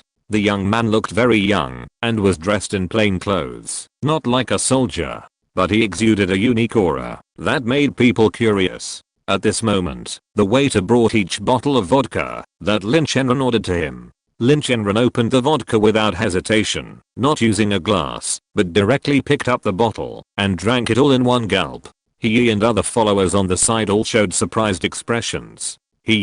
Oh my god, so fierce. Whose subordinate is this guy? The middle-aged man watched all this quietly, with a slight smile on his lips, as if he was laughing at these people. He picked up his vodka, raised his head, and drank it all, then threw the empty bottle aside. Lin Chenran had already finished a bottle of vodka at this time, and a blush appeared on his face. He put down the bottle in his hand and looked around with a dazed look. At this moment, he suddenly felt a strong gaze coming from the opposite side. He looked up and found that it was the middle-aged man who was staring at him. The two looked at each other for a moment, and Lin Chenran raised the corner of his mouth and revealed a faint smile. Seeing this, the middle-aged man laughed in his heart, thinking that this kid was quite interesting. He raised the vodka in his hand again and gestured to Lin Chenran to toast. Lin Chenran smiled slightly, also raised the vodka in his hand and clinked the bottle with the middle-aged man. They both took a big sip of vodka at the same time. Lin Chenran's actions attracted the attention of others. They began to whisper and speculate about the identity of this young man. The middle-aged man continued to remain silent, just looking at Lin Chenran from time to time. In the following time, Lin Chenran drank 2 bottles of vodka in a row. His alcohol tolerance was obviously amazing, which made everyone present look at him sideways. The middle-aged man's eyes flashed with gold when he saw this, and he couldn't help but admire him in his heart. After 3 bottles of vodka, Lin Chenran seemed to be fine, with only a slight blush on his face. This is fictitious, just for fun, don't take it into reality. Zion was drunk with 1 glass. At this moment, the middle-aged man asked in Russian, "Davry, do you mind if I sit here?" Lin Chenran smiled slightly, thinking to himself, the fish is finally hooked. Lin Chenran is very familiar with this person. Deputy Chief of Staff of the Far East Fleet Kavlovik. Lin Chenran replied in Russian, "Davry, please sit down." He also called the waiter and gave Kavlovich 2 bottles of vodka. "Thanks, my friend." Seeing this, Kavlovich smiled even brighter. Although Kavlovich was not short of money, everyone liked to be treated to a drink for free. Then, Lin Chenran took a bottle of vodka and clinked bottles with Kavlovich. The two talked and laughed, not like strangers who had just met, but like old friends who had not seen each other for a long time. They drank and chatted about family matters. After 3 rounds of drinks, Kavlovich looked at the young Yan countryman before him and asked curiously, "My friend, why have you come to our country?" Lin Chenran smiled slightly, raised his glass to Kavlovich, and said, "Oh, my friend, I'm here to do some small business in Russia." Kavlovich nodded in understanding and continued, "Oh, how do you plan to do this business specifically?" Lin Chenran put down his glass and replied calmly, "Your country's economic development is much better than ours, so I plan to bring some light industrial goods here to sell, and then purchase some goods from you to sell back home." Kavlovich frowned slightly, a little puzzled, but remained polite and asked softly, "Traders?" He was naturally familiar with the term trader. As a mid-level or senior official in the Far East Fleet, Kavlovich had personally dealt with traders from Yan country and had concluded several transactions with them. However, the transactions were relatively small and the partners were different each time. You have to know that these traders smuggle goods into Russia without going through the official customs clearance approval documents and other relevant procedures of Yan country. Those who engage in trader activities outside Russia are likely to be caught by soldiers at the border of Yan country and taken for investigation and punishment. After all, what they are engaged in is actually smuggling. After hearing what Lin Chenran said, Kavlovich was a little surprised at first, but soon regained his composure. He smiled and said to Lin Chenran, "Davry, nice to meet you. My name is Kavlovich." Then, he introduced himself to Lin Chenran. Lin Chenran also politely responded, "Hello, Kavlovich." Then he also briefly introduced himself. Lin Chenran went on to explain, "Kavlovich, actually, I'm not the same as a Yan country's trader you imagined." Kavlovich was puzzled. Then, Lin Chenran explained his differences. "I'm a legitimate businessman with relevant customs clearance documents and transaction documents, and I have a large number of light industrial goods in my hands," Lin Chenran said confidently. After speaking, he deliberately emphasized his legitimacy and the scale of his goods. In this way, not only can Kavlovich feel his sincerity, but he can also show his strength and advantage. Upon hearing this, Kavlovich's smile became even brighter, and his beard swayed up and down unconsciously. Light industrial goods with complete documents. Kavlovich muttered to himself. These are what he needs most. The smugglers who had traded with him in the past did not have the relevant customs clearance documents in their hands, and they all came to the Bear Country to trade secretly. And now Lin Chenran actually said that the goods in his hands can be traded in a formal way. How can Kavlovich not be excited about this? In the past, they were all sold privately, but this time they can be sold openly to increase their income. Chapter 40. Lure the other party into the trap step by step. Kavlovich instantly became anxious. He knew that if he could establish a long-term stable partnership with Lin Chenran, it would be a major turning point in his life. Wealth would accumulate rapidly, like a snowball, and he could enjoy this money with peace of mind, without worrying about being tracked down by certain domestic departments. Thinking of this, Kavlovich's breathing became rapid, and his eyes flashed with greed. He asked cautiously, "Lin, my good friend, how much goods do you have on hand?" Lin Chenran smiled slightly and replied confidently, "As long as you need it, no matter how much, I can meet your needs." Kavlovich couldn't help but gasp at this, his face instantly becoming solemn, revealing an expression of disbelief. He had originally thought that Lin Chenran was just an insignificant little character, but he didn't expect the other party to say such a thing. Kavlovich frowned, staring at Lin Chenran, and confirmed again, "Is what you said true? I have as much as you want?" Lin Chenran's lips curled up slightly, revealing a confident smile, and he nodded in affirmation without hesitation. Kavlovich's trust in Lin Chenran instantly soared as he looked at him. Without sufficient connections and resources, obtaining such a crucial bilateral trade document would be impossible. "Since this is our first time in Russia, we are only bringing 10,000 pairs of trousers, 15,000 long dresses, 25,000 scarves, and a large shipment of canned fruit. Come and test the waters, try your luck," Lin Chenran said calmly, as if the goods were a tiny fraction in his eyes. Kavlovich's eyes widened, a look of disbelief on his face, as if he had witnessed the most astonishing thing in the world. His gaze locked with Lin Chenran, as if trying to find the answer through his eyes. The number was far greater than he had imagined, completely beyond his wildest dreams. Kavlovich's hands trembled with excitement, and an indescribable excitement welled up within him. "This." Kavlovich opened his mouth, trying to utter a word, but his throat seemed to be clogged, and only mumbled words came out. His mind was a whirlwind, brimming with anticipation and joy for the future, as expected of someone with full transaction approval. His first move was truly remarkable. Just as Kavlovich was basking in his joy, his expression suddenly darkened, as if a basin of icy water had been doused from head to toe. He frowned, his once relaxed face instantly twisting into a knot. He realized a serious problem: he didn't have the liquidity to acquire the light industrial goods Lin Chenran was looking for. Kavlovich was in a state of deep turmoil, his emotions swelling like a roller coaster. He wasn't willing to give up this once-in-a-lifetime opportunity. With difficulty, Kavlovich said, "Lin, my friend, how about this? I'll pay you 30% of the purchase price first, and I'll settle the balance after I sell the goods." His voice trailed off, barely a whisper. Clearly, even Kavlovich wasn't entirely convinced by the proposal. "Kavlovich, although we are friends, it's not that I don't trust you, but the quantity of this batch of goods is quite large, and I don't know anyone in Russia." Although Lin Chenran said it more tactfully, Kavlovich could hear that the other party rejected his proposal. Indeed, not to mention the friends he just met, even the best brothers may swallow up this batch of goods. At that time, all kinds of tricks will be used, replacing the original with the fake, concealing the truth, and disappearing from the world. Lin Chenran certainly would not agree with Kavlovich's approach. Upon hearing this, Kavlovich's face showed a very painful look. The cooked duck flew away. A big pie fell from the sky, and I can't even pick it up. Kavlovich, this makes me feel worse than killing me. Just when Kavlovich felt extremely lost, Lin Chenran's words made him brighten his eyes, as if he saw a ray of hope.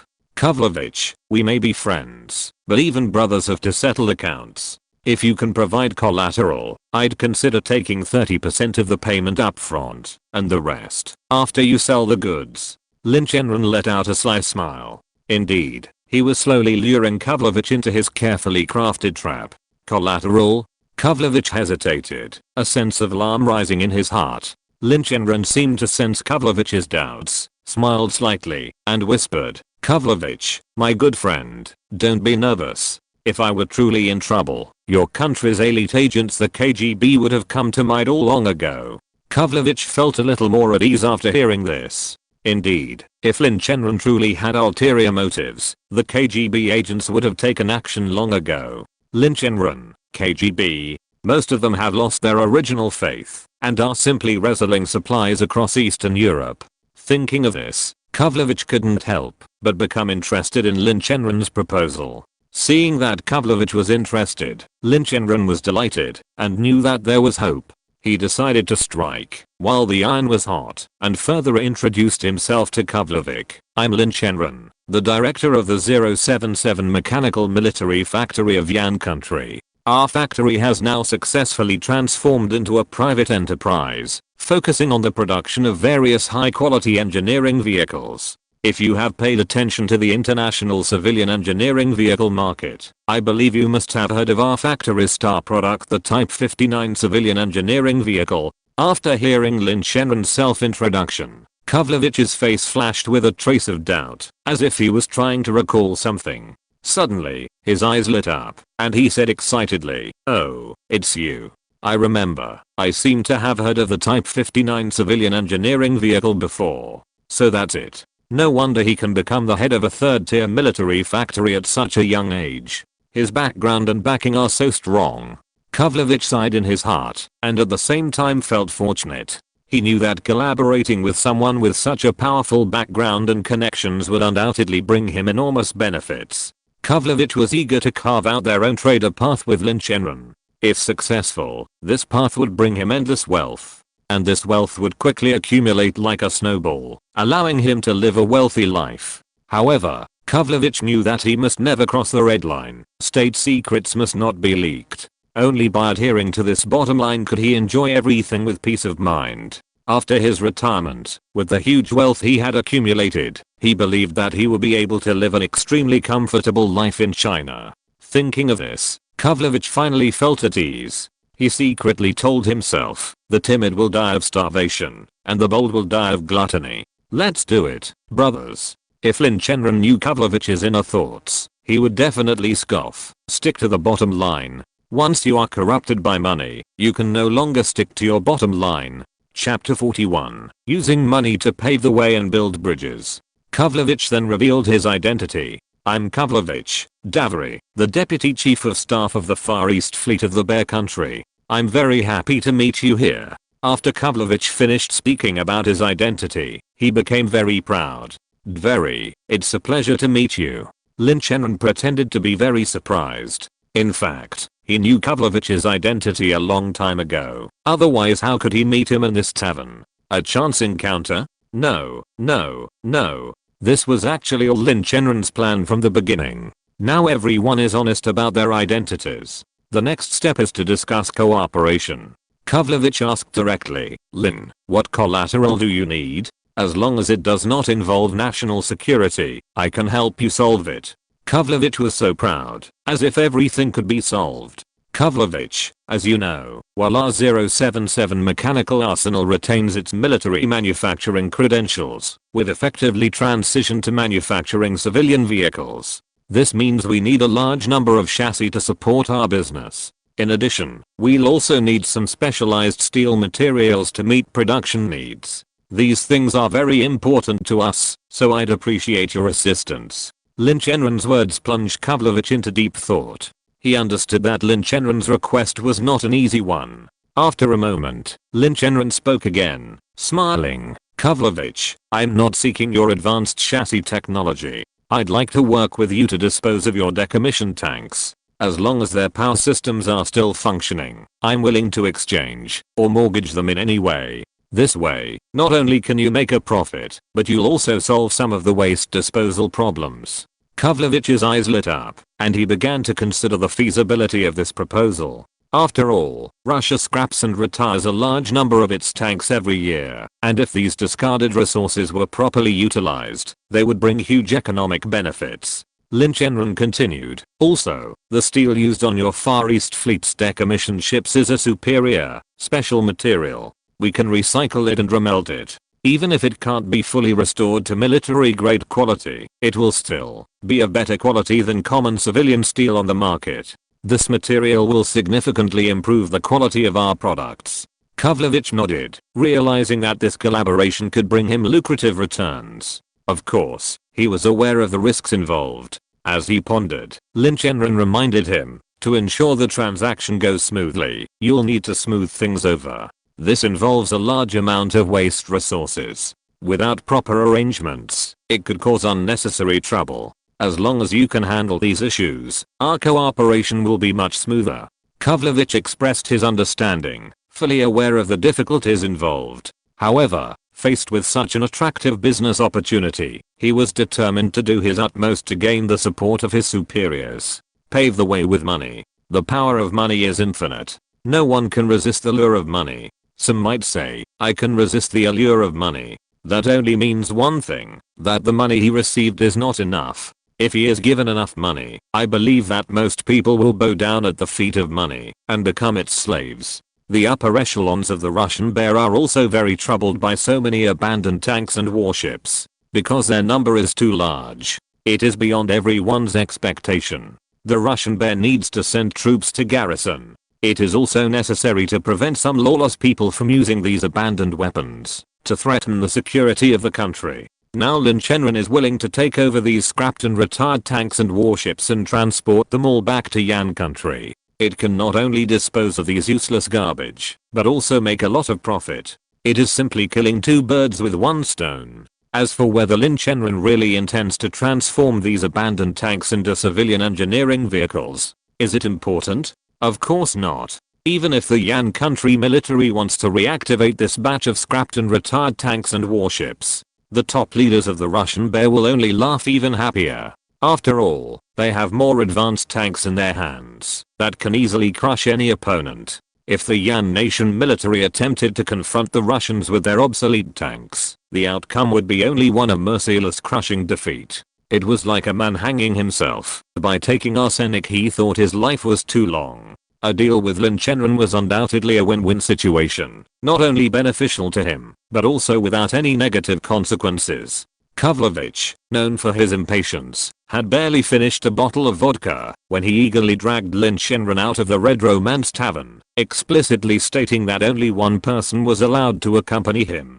Since Kavlovich had made such a request, Lin Chenran naturally complied. He had already guessed where Kavlovich would take him. Brother Yi, come with me. The rest of you go back to the hotel first. Lin Chenran winked at Yi, who immediately understood. Afterward, most of the people who had followed Lin Chenran to the Russian nation left, leaving him and Yi to follow closely behind Kavlovich. Not long after, Kavlovich brought them to the camp of the Russian Far East Fleet. Entering the base of the Russian Far East Fleet. Along the way, the soldiers of the Far East Fleet saluted Kavlovich. And Kavlovich also saluted. Kavlovich, I really didn't expect that I would get to know the top leaders of the Russian army so soon after arriving in Russia. This is my luck. Lin Chenran praised repeatedly. When the latter heard this, a bright smile appeared on his face. Kavlovich had already arranged a helicopter. Lin, my friend, I'm sorry to bother you for a while. Kavlovich apologized repeatedly. After all, Lin Chenran is Kavlovich's VIP now. Lin Chenran looked at the Mi-26 helicopter in front of him, then waved his hand to indicate that it was okay. Kavlovich was able to arrange a Mi-26 helicopter to take Lin Chenran and others to the place where the tanks were retired and scrapped. Kavlovich, my friend, you are so kind. Use a Mi-26 helicopter to take us there. Lin Chenran showed an envious look. Lin Chenran then gave a brief introduction to the Mi-26 helicopter. The Mi-26 is the heaviest and largest helicopter in service in the world today.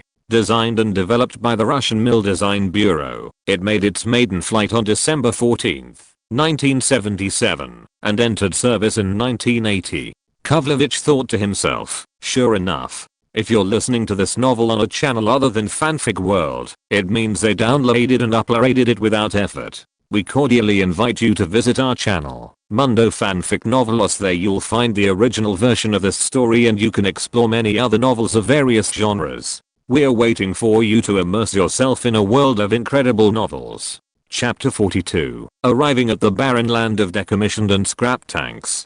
Kavlovich, your country's heavy industry and military industry are truly amazing. They're simply number one in the world. Even the Eagle source can't compare. Lin Chenran said excitedly. He couldn't help but stretch out his hands and give Kavlovich a thumbs up to express his appreciation. Kavlovich was filled with pride listening to Lin Chenran's praise for his country. He felt that it was an incomparable pride to be recognized by a person from Yan country for his country. Especially when Lin Chenran pointed out that the Russian bear was more powerful than the Eagle source. Kavlovich was very happy. This shows that in the eyes of the Yan people, their country is more powerful than the Eagle source. Kavlovich, even the Yan people think that the Russian bear is more powerful than the Eagle source. For Kavlovich, this feeling is like eating the sweetest honey, which makes him feel happy. Why does Lin Chenran praise the Russian bear so crazily? Then you don't understand. This is the so-called art of language. There may be unexpected gains later. Anyway, praising the Russian bear does not require Lin Chenran to pay anything. Even if he goes to the Eagle source at that time, Lin Chenran can also say that the Eagle source is more powerful than the Russian bear. Speak to people in a human way, and speak to ghosts in a ghost way. After Kavlovich heard Lin Chenran praising the power of the Russian bear country, his whole attitude changed drastically. He became even more enthusiastic about Lin Chenran. 2 hours passed in a flash, and the Mi-26 helicopter landed at the scrapped and retired site. Then Lin Chenran and others boarded the Mi-26 helicopter. As soon as they sat down, Lin Chenran and Yi began to look at the Mi-26 helicopter. The Mi-26 helicopter is indeed the largest helicopter in the world. The interior space is very spacious. This design allows the Mi-26 to transport large amounts of supplies and personnel, and provide efficient support services to the army. Kavlovich, the Mi-26 helicopter is really powerful. It has great power. This is not Lin Chenran's special praise for the Russian bear country's Mi-26 helicopter. And the Mi-26 helicopter is indeed powerful. Especially in the 21st century, the Mi-26 helicopter is also the largest helicopter. Lin, it has just been in service in our Far East fleet not long ago, and its power and combat effectiveness are very strong. Kavlovich was also very satisfied with the Mi-26 helicopter. The Far East fleet cherishes it like a treasure. There is no way around it. After all, due to production capacity issues and high prices, the Russian Far East fleet can only be equipped with 2 squadrons. Kavlovich attaches great importance to Lin Chenran, a big customer. He specially arranged a Mi-26 helicopter to take the 3 of them to the place where the tanks are retired and scrapped. Not only can it show how much he values Lin Chenran, but it can also show off his muscles in front of him. Let the other party know that his strength should not be underestimated. Time passed quickly, and 2 hours passed in the blink of an eye. The Mi-26 helicopter finally arrived at its destination, the place where tanks are retired and scrapped. When the Mi-26 helicopter landed at the place where tanks are retired and scrapped, Lin Chenran saw a desolate scene through the window. It looks desolate, overgrown with weeds, and abandoned tanks are piled up like mountains, giving people a bleak feeling. Under the command of the commander, the Mi-26 helicopter landed slowly. The huge propeller gradually stopped turning, and the fuselage stabilized. Lin Chenran felt a strong vibration, and then the cabin door opened. The Russian soldiers acted quickly to escort Lin Chenran and others out of the cabin to ensure their safety. Lin Chenran looked around curiously, full of anticipation for everything in front of him. Not far from the Mi-26 helicopter, the person in charge, stationed at this tank scrapping site, had been waiting for a long time. He was dressed in a neat military uniform, with a serious expression and a focused gaze. When he saw Kavlovich get off the plane, he immediately stepped forward. "Sir." The person in charge of the scrapping site, a lieutenant, saluted Kavlovich respectfully. Kavlovich returned the salute with the same solemn gesture as a sign of respect. The person in charge of the tank decommissioning and scrapping site heard the signalman report that the deputy chief of the Navy's staff, Kavlovich, was coming to inspect. At first, he couldn't believe it. He suspected that it was just a prank by the signalman. How could a major general come to this deserted and inconspicuous tank decommissioning and scrapping site in person? After repeated verification, He finally confirmed the fact that Kavlovich was coming. He couldn't help but feel curious about Kavlovich's sudden visit. What exactly caused this high-ranking general to come to this perennially barren place? So, the person in charge hurriedly left the tavern and went to the helicopter base to greet Kavlovich's arrival. "Lieutenant Alexander, please take us to the warehouse where the scrapped and decommissioned tanks were recently located," Kavlovich said softly. "Okay, sir, please get in the car." Although Alexander was puzzled, he still asked everyone to get on the jeep first. The airport is still some distance away from the approaching point, so they need to get on the jeep. "Lin, let's go." Including Alexander, there are exactly 4 people in one car. Alexander is the driver. "Alexander, this is Lin from Yan country. You will meet each other often in the future." Kavlovich introduced Lin Chenran to Alexander so that the two can get to know each other. "Hello, Lieutenant Alexander." "Hello, Davri." Lin Chenran and the other person greeted each other.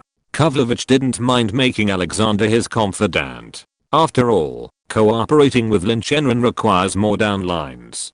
Kavlovich can give Alexander a better future and make a lot of money with him. Soon, the 4 of them took a jeep to a huge warehouse. There were piles of tanks that had just been retired and scrapped.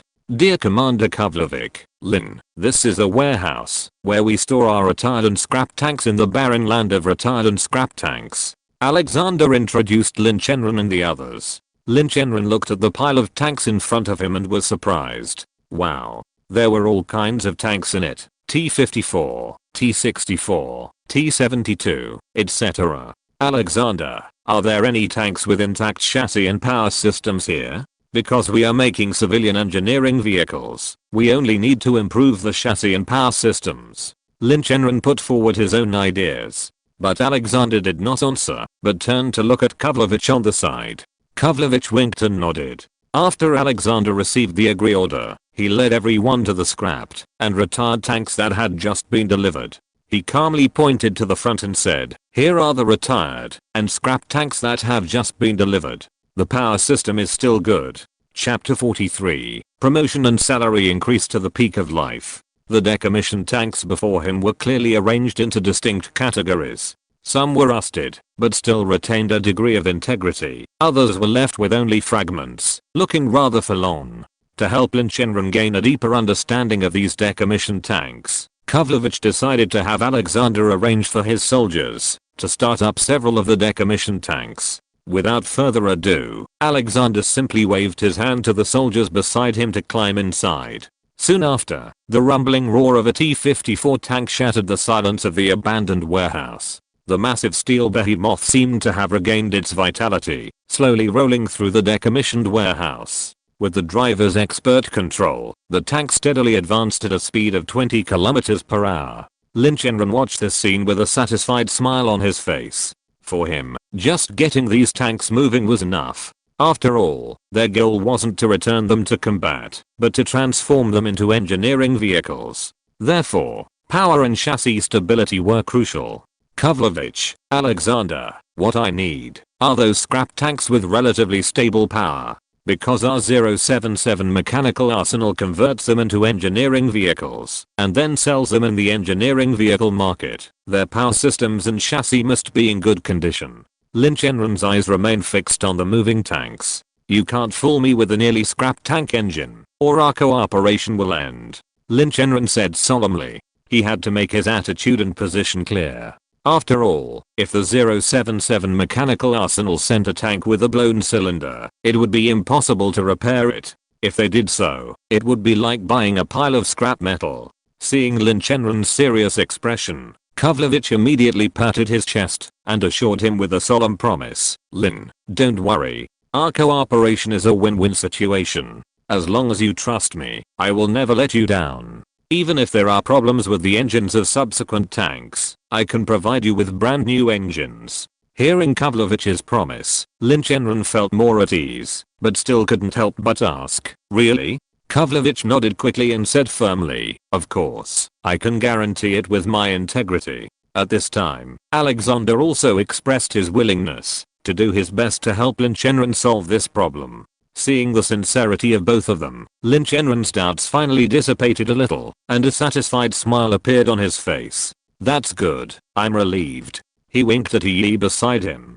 He instantly understood Lin Chenran's meaning and immediately pulled a wad of US dollars from his briefcase and handed it to Lin Chenran. Lin Chenran took the stack of US dollars and immediately walked over to Alexander, handing him the money. Alexander, I'll leave the rest to you and your soldiers. I have several trips to take, so I don't have time to drink vodka with you and your soldiers here, Lin Chenran said helplessly. So I'll have to ask you to arrange for every soldier to have vodka. Lin Chenran knew the Russians' character very well. They loved drinking, and they loved money even more, so he used money to pave the way. In Russia, this wouldn't even be considered a bribe. After all, he was treating all the soldiers to vodka. Was treating everyone to alcohol a violation? It wasn't considered a violation in Russia, anyway. Alexander looked at the thick stack of US dollars, his eyes gleaming with gold, revealing a hint of greed. But with Kavlovich present, he suppressed his inner greed. Seeing this, Kavlovich immediately understood Lin Chenran's approach. He secretly sighed. The Chinese are really smart. They know how to quickly win people's hearts. Kavlovich's favorability towards Lin Chenran instantly increased significantly. Alexander, since VIP Lin is treating all the soldiers to vodka, then you should accept it, Kavlovich said lightly. Originally, he was still thinking about how to deal with Alexander and make him work for him wholeheartedly. Now with the help of Lin Chenran, all problems were solved. He couldn't help but feel a little grateful to Lin Chenran. Alexander hesitated for a moment and finally took the stack of bills. He looked at the bills in his hand, and the corners of his mouth rose slightly, revealing a satisfied smile. Kavlovich looked at Alexander's reaction and nodded with satisfaction. He thought to himself, it seems that this Lin Chenran is quite capable. I can cooperate with him more in the future. Then, Kavlovich turned to look at Lin Chenran and said with a smile, Lin, let's continue to visit the base. Lin Chenran nodded and then followed Kavlovich into the base. After 2 hours of simple tour, Lin Chenran had a general idea of the place in his heart. Kavlovich, it's okay, let's go. Lin Chenran couldn't wait to go to the next place. Seeing this, Kavlovich asked Lin Chenran to wait. Lin, I'll arrange some work with Shanda and greet the officers at the next location. You can explore freely here. I'll have a soldier accompany you and be at your disposal. Kavlovich saw Lin Chenran nod and immediately made arrangements.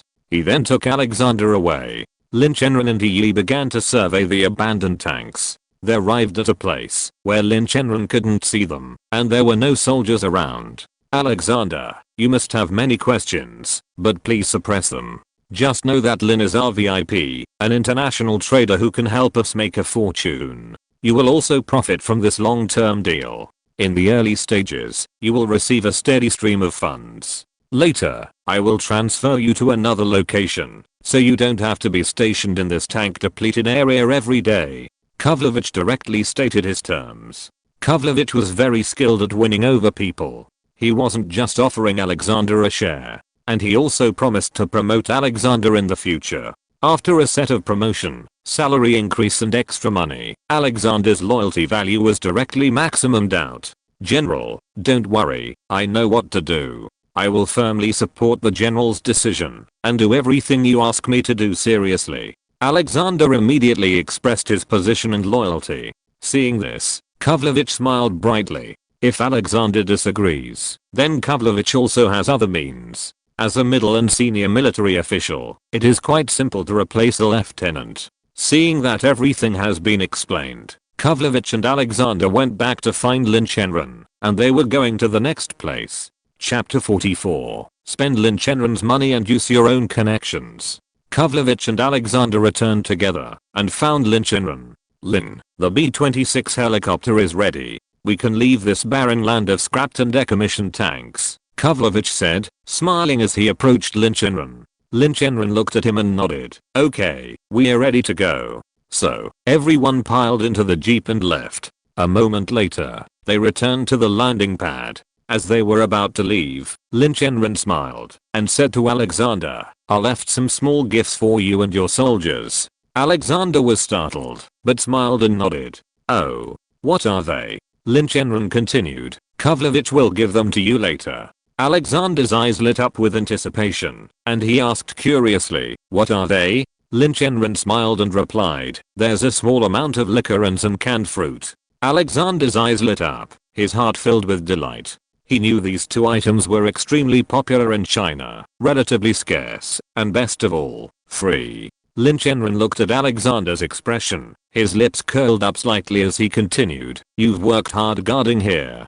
This is a small token of my appreciation. I hope you like it. Actually, Lin Chenran had another purpose in doing this to bribe Alexander. Alexander was the person in charge of this barren land of decommissioned tanks. With him here, his plan could be implemented more smoothly. Everyone in the bear country couldn't live without liquor, especially in the cold winter, when a hot spicy drink could warm them up. Canned fruit was even more precious. In this season, fruit hardly grew, and the people of the bear country could only enjoy the flavor of fruit through canned goods. Lin Chenran's gift of these two gifts not only met the needs of Alexander and the soldiers stationed there, but also made them feel his sincerity and care. This place was located in a barren land of decommissioned tanks, and no high-ranking military officials had visited for years, let alone expressed their condolences. Now, Lin Chenran not only treated the soldiers to their favorite vodka, but also sent a batch of liquor and canned fruit. This was undoubtedly a sign of respect and care for these soldiers. Alexander glanced at Kavlovich, waiting for his next response. Seeing this, Kavlovich was secretly delighted, thinking, you're a teachable young man. Then, Kavlovich smiled, a flicker of approval in his eyes. Alexander, since Lin is sending you some supplies, you should accept them. Alexander was delighted, and quickly saluted Lin Chenran to express his gratitude. A faint smile crossed his face, his eyes revealing gratitude, and he saluted Lin Chenran. Thank you, Davary, for your concern for our soldiers stationed here. At this moment, his favorability towards Lin Chenran increased again, rising from friendship to respect. He realized that Lin Chenran was not just an ordinary guest, but a friend worth making friends with. Lin Chenran smiled and responded, you're welcome. This is a tribute to the heroes. He knew that these soldiers had been stationed here for a long time, enduring harsh conditions and pressures. This delivery of supplies was just one of his ways of expressing his respect, but for these soldiers, it was a warm gesture of care. He hoped that by doing this, he could narrow the distance between them and establish a better relationship. If there was anything he needed, the other party might turn a blind eye. This would make it easier for Lin Chenran to proceed. Lin Chenran waved his hand and spoke lightly. Lin Chenran, Kavlovich, and Alexander were all very satisfied with this. Everyone benefited. Commonly known as a win-win situation. Alexander, see you next time. Lin Chenran said goodbye to Alexander with a smile, then turned and boarded the huge Mi-26 helicopter with the others. Alexander stood quietly and watched them leave. He straightened his body and saluted everyone solemnly. Boom boom boom. With the deafening roar of the engine, the Mi-26 helicopter started up and gradually rose. The powerful airflow generated by the rotation of the huge propeller blew up a cloud of dust, but this did not affect the smooth takeoff of the aircraft. Soon after, the Mi-26 helicopter carried Lin Chenran and others away from the barren land, where the tanks were scrapped and retired. Next, they were about to embark on their next destination, the location of the Soviet Navy's decommissioned warships. Lin Chenran, seated in the Mi-26 helicopter, admired the magnificent view from the window. Afterward, he turned and spoke with Kavlovich. Kavlovich, I may have overstepped my bounds this time, but this is all for the sake of better cooperation. Lin Chenran's voice tinged with apology. He was referring to the bribery of Alexander and the gift of supplies. He didn't want to leave any resentment or doubt in Kavlovich's mind. After all, the Russian side of the deal depended on Kavlovich. Any future needs would also depend on him. Lin, you didn't cross the line. If you hadn't taken those actions, I would have eventually distributed some of the supplies to the barren lands, where the tanks were decommissioned. Only in this way could we ensure those soldiers would willingly serve us, Kavlovich said with understanding. Kavlovich was no fool. He knew that Lin Chenran's actions would not only save him money, but also earn the soldiers' gratitude. It was a win-win situation. It not only helps him save money, but also makes those soldiers grateful to him. He doesn't mind Lin Chenran continuing to do this kind of good thing in front of him. After hearing this, Lin Chenran felt a little relieved. He was worried that Kavlovich would be dissatisfied with his behavior. But now it seems that Kavlovich fully understands and supports it. The relationship between the two has become closer because of this. Spend Lin Chenran's money and use your own connections. Why not? Kavlovich has to thank Lin Chenran. Seeing this, Lin Chenran smiled. Kavlovich, thank you for your understanding.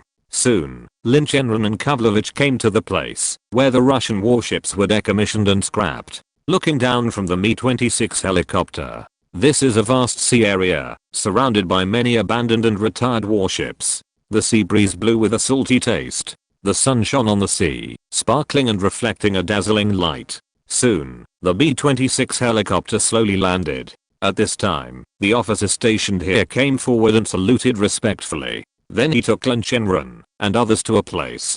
Kavlovich pointed to the two retired and scrapped warships in front of him and said, Lin, these are two retired and scrapped warships. You can take them back to Yan country for dismantling. Lin Chenran, this.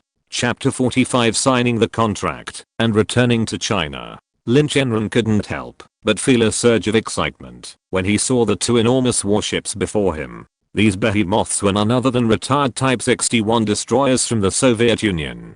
The Type 61, Kazan class, was a large general-purpose destroyer commissioned by the Soviet Navy in 1964. Not only was this type of destroyer enormous in size, but it was also well equipped to perform a variety of missions, including anti-submarine warfare, anti-ship warfare, and air defense. The 1960s-era Type 61 destroyers employed the most advanced gas turbines of the time as their main propulsion system, making them the world's first large warships to utilize this new propulsion technology. Over time, as technology advanced, the Type 61 destroyers were gradually replaced by the more advanced Sovereign E-class destroyers. Ultimately, these once glorious warships were forced to retire, ending their military service. However, just then, Lin Chenran encountered an opportunity. Lin, how is it?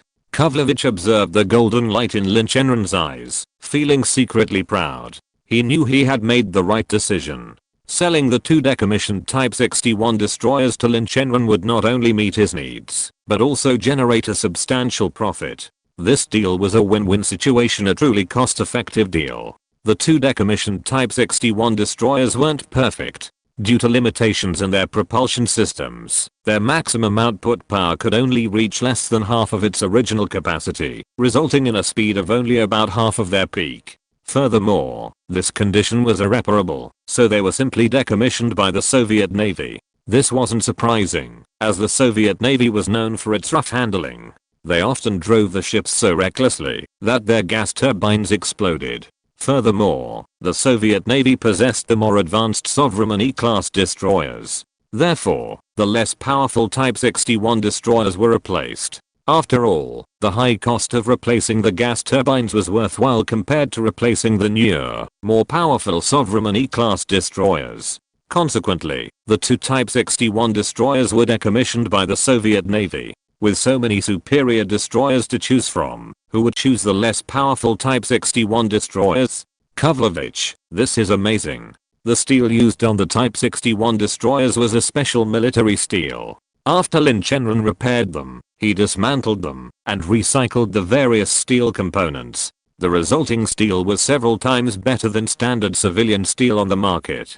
Kavlovich gave Lin Chenran a heads up. Mr. Davary, although I'm selling these two Type 61 destroyers at a scrap price, their weapons and communication systems will have to be removed. Lin Chenran didn't react much. This was international practice. Weapons and equipment sold as scrap metal typically have their weapons and communication systems removed. No problem, Kavlovich, just make sure it has power and can be driven back to Yan country. I don't ask for much else. After all, we'll dismantle it once we get back to Yan country, Lin Chenran said calmly. Kavlovich breathed a sigh of relief. Then Kavlovich took Lin Chenran on a tour of the decommissioned warships. Soon after completing the contract signing, Lin Chenran left Russia with a satisfied smile. He and Kavlovich agreed to conduct another transaction in a month. Lin Chenran would return to Yan to prepare various light industrial goods for exchange with Kavlovich.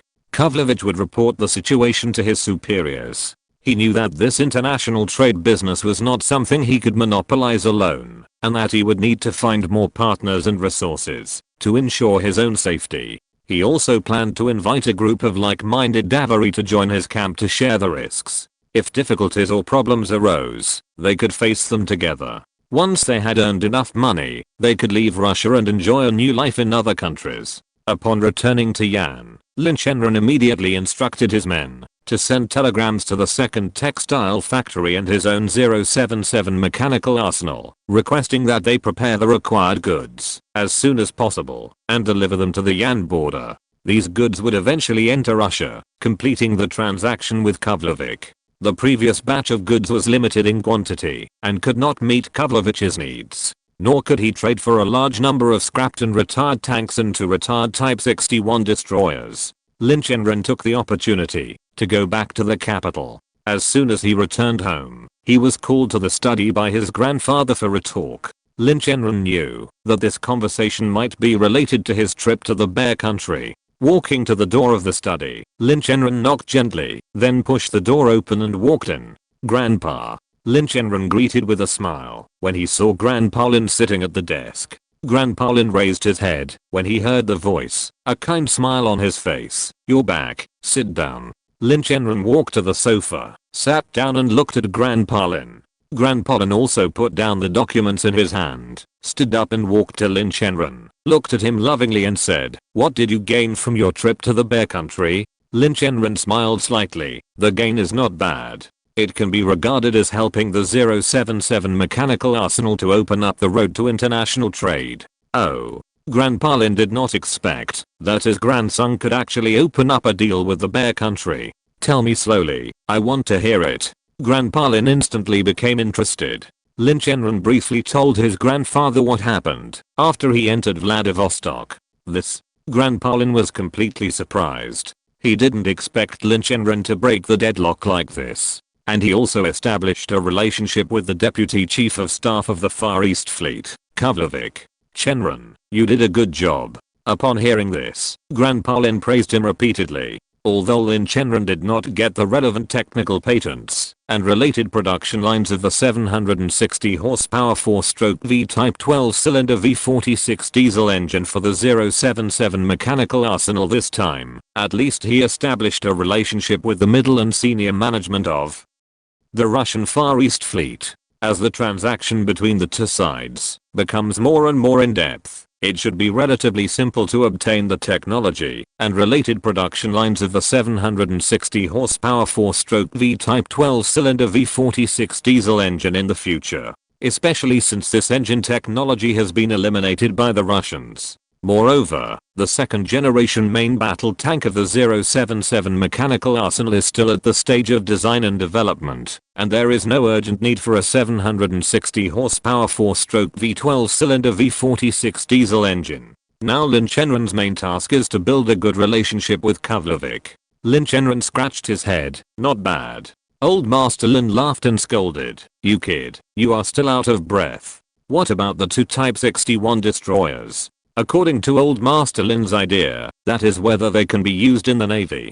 Chapter 46 Wu Changqing, my house was robbed. Lin Chenran's mind was as clear as a mirror, and he understood Old Man Lin's intentions perfectly. The problem was that the 2 Type 61 destroyers were practically useless. All the weapons, equipment, and communication systems on board had been completely dismantled. To put it bluntly, the 2 Type 61 destroyers were mere shells. Even if the Yan Kingdom Navy actually accepted them, they would be useless. The gas turbines on board were practically useless, and whether they could successfully return to Yan Kingdom waters was uncertain. Rather than wasting time repairing these broken pieces, it would be better to simply design and build brand new missile destroyers. The gas turbines on the 2 Type 61 destroyers had been violently overpowered by soldiers from the Russian Navy. Unable to repair, they had to be replaced. And to replace them would mean falling into a carefully crafted trap set by the Russian Navy. The stakes out. Grandpa, the Navy can forget about salvaging these nearly useless Type 61 destroyers. They can't be salvaged. The power system is practically gone. The weapons and equipment systems have been dismantled, and the communication systems have been dismantled. Lin Chenran immediately poured cold water on him. It really can't be repaired. Old Master Lin asked tentatively, and Lin Chenran shook his head. Although the Type 61 destroyer is a relatively backward existence in the fleet of the Bear, but for Yan country, it is a relatively advanced missile destroyer. Old Master Lin sighed deeply. If the Yan country navy gets 2 Type 61 destroyers, then its strength will be significantly improved, and it will be more confident. But now, the cooked duck has flown away. Now the navy can only endure humiliation. When the domestic economy improves, military spending will naturally increase. Now Lin Chenran can only comfort. Otherwise, he can't make any bigger changes. Especially when it comes to the military expenditure of the entire country. Chenran, you also know that, in order to make way for the economy, the originally small military expenditure has been cut by more than half. Chenran, you also know that, in order to make way for the national economic development, the originally small military expenditure has been cut by more than half again. We must prioritize the development of the army, then the air force, and finally the navy. Before, those senior navy officials came to me one after another crying poor and begging for arms, but in fact, I originally thought that the 2 Type 61 destroyers you built could equip the hunting navy, but it turned out that I was wishful thinking. Old Master Lin couldn't help but sigh, with a trace of helplessness on his face. The cost of building a warship for the navy is really too high, enough to buy many weapons and equipment for other branches of the military. Now we can only make the navy suffer for a while, and then slowly compensate them after the military expenditure is sufficient. Later, after the economy improved, Yan's policy changed, and the navy shifted from near-shore defense to open sea navigation. Grandpa, although the navy can't add new warships for the time being, he said, but we have to keep the major shipyards in the country alive. Otherwise, when the economy develops, and military spending is plentiful, it would be very embarrassing if there weren't corresponding shipyards. Lin Chenran offered his opinion. Old Man Lin nodded, agreeing with Lin Chenran. Chenran, you're right. What are your thoughts? Lin Chenran scratched his head and said a little embarrassedly, Grandpa, I don't really have any ideas. Old Man Lin scolded him with a smile. You kid, you're hiding things from me. If you have any requests, just ask. I'll report it to my superiors, and they'll arrange it if possible. Seeing his grandfather's straightforwardness, Lin Chenran smiled knowingly. Grandpa, I want the city's second textile factory to be merged into our 077 machinery and military factory. Wu Changqing, was our home robbed? According to Lin Chenran, once the second textile factory became a subsidiary of the 077 machinery and military factory, subsequent large-scale trade with the Russian Bear would be guaranteed. What's yours is mine, and what's mine is mine. At that time, the 077 mechanical military factory would acquire several local light industrial factories. Costs would be further reduced. Lin Chenran thought that when the time came, he would take out the more precious technologies in his hands that were in short supply in the Yan state military, and then completely control the 077 mechanical military factory. The second textile factory in your city? I remember Liao Liang mentioned to me before that a large part of the light industrial goods you traded with the Russians were provided by the second textile factory. Grandpa Lin hesitated and instantly remembered the second textile factory that Lin Chenran mentioned. Yes, that's the textile factory. Lin Chenran nodded repeatedly. What benefits will it bring to you if the second textile factory is merged into your 077 mechanical military factory? You should know that, although their crisis has been temporarily resolved by you, the equipment and production line are very old, and the skilled workers have gone to work in other factories. By then, you will still need to spend a huge amount of money to update the equipment and production line. Grandpa Lin was confused. Grandpa, this is the only way to allow the second textile factory to be absorbed by our 077 machinery and military factory and become a subsidiary of ours. Lin Chenran didn't mind the second textile factory's outdated equipment and staff turnover. Since Lin Chenran was so insistent, Grandpa Lin naturally obliged. Alright, then, let your city's second textile factory be merged into your 077 machinery and military factory. I'll discuss this with Old Man Liang when the time comes. Tell me what you think. Since his grandson had such ambitious goals, as a grandfather, he naturally wanted to pave the way. Lin Chenran chuckled, his eyes narrowing slightly, and then he spoke, "Grandpa, I believe that domestic shipyards should prioritize the manufacture of civilian vessels, such as dredgers, oil tankers, and speedboats. Doing so would solve the current survival issues facing shipyards, and also meet the needs of the domestic and international markets." He went on to explain, in addition, these vessels have relatively low technical requirements, and are easy to mass produce. Grandpa Lin listened to his grandson's suggestion, and fell into deep thought. After a while, he nodded slightly in agreement and said, "Well, this proposal is indeed good. Do you have any other ideas? Oil tankers usually have a large tonnage, ranging from tens of thousands to hundreds of thousands of tons. This can be a good training for our major domestic shipyards." With a glint of confidence in his eyes, he continued, "When our Navy receives sufficient military funding in the future, they will be able to directly accept orders from the military and then build warships directly. After gaining experience in shipbuilding of tens of thousands to hundreds of thousands of tons, when the country wants to build aircraft carriers, the progress will be much faster." Lin Chenran became more and more excited as he spoke, as if he were there himself. Technical reserves must be there, so that they can be used when the country needs them. Chapter 47 Special Steel Products. After returning to the capital, Lin Chenran rested for a few days, and then returned to the 077 Mechanical Arsenal in Linjiang Province. He had been on a business trip to Russia for a long time, to open up the international trade route, and there were many matters waiting for him to deal with. One of the most important things was that the superiors had approved the merger of the second textile factory in Linjiang Province into the 077 Mechanical Arsenal, and became its subsidiary factory. This required Lin Chenran to go back in person, to handle the relevant matters.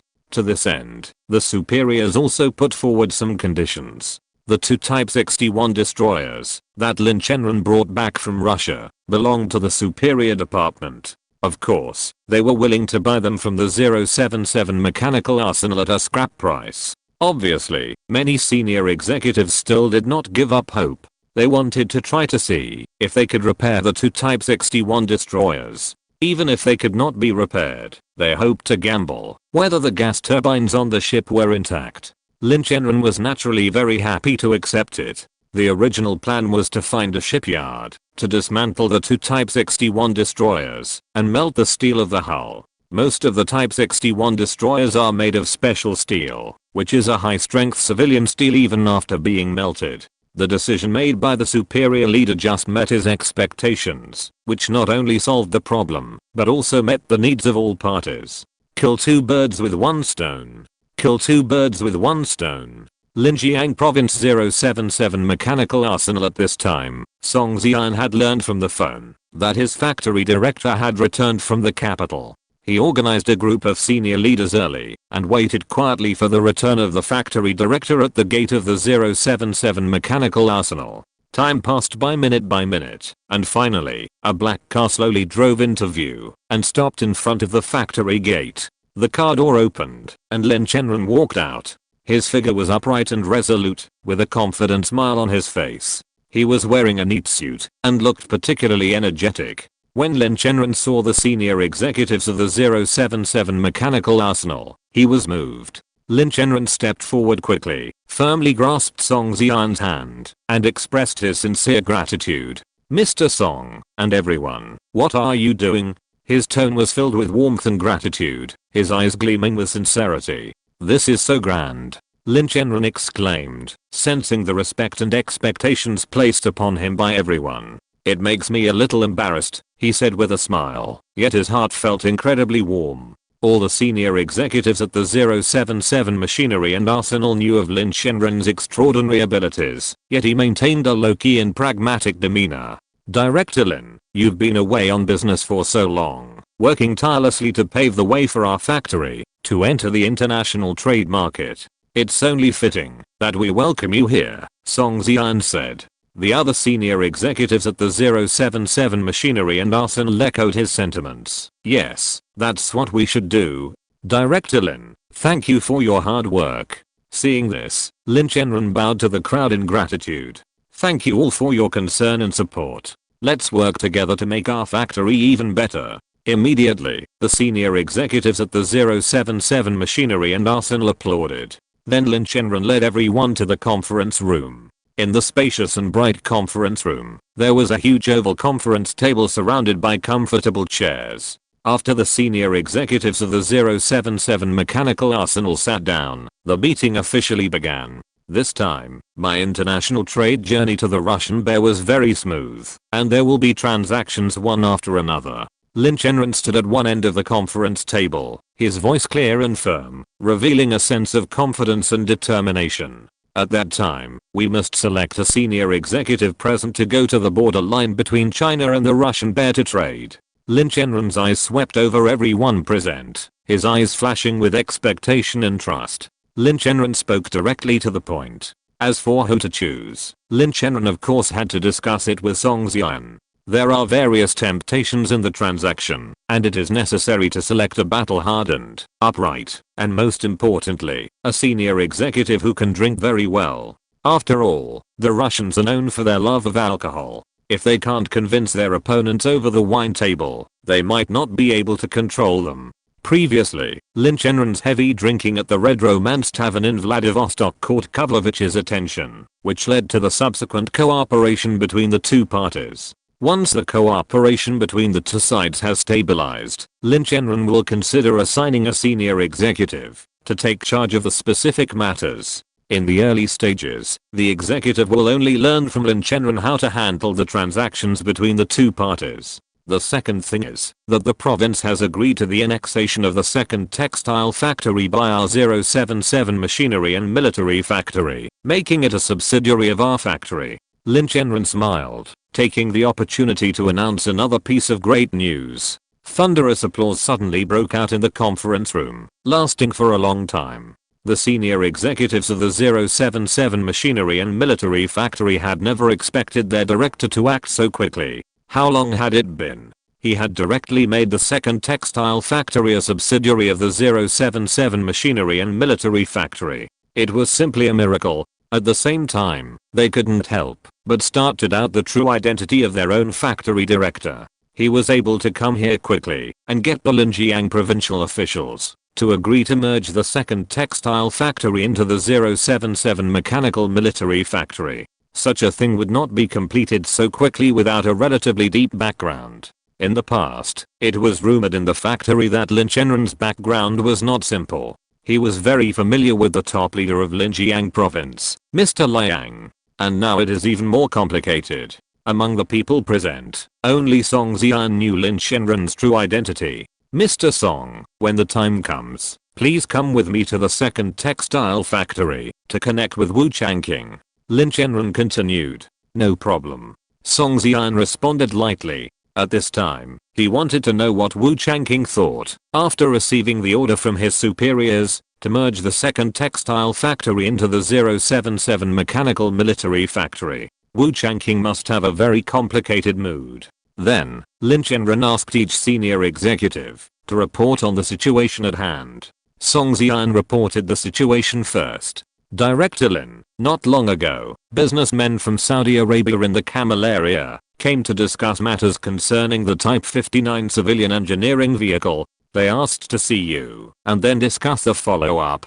Song Xian's words surprised Lin Chenran, who was sitting in the main seat. Businessmen from Saudi Arabia in the Camel area. They also want to see him? Lin Chenran asked. Mr. Song, did they say what it was about? But Song Xian shook his head. In that case, please arrange a time for us to entertain the distinguished guests from Saudi Arabia in the Camel area. With a piece of cloth on his head, I'm the richest camel in the world. Of course Lin Chenran had to meet him. And he had to meet him with high standards. Then the senior executives also reported on the work in their hands.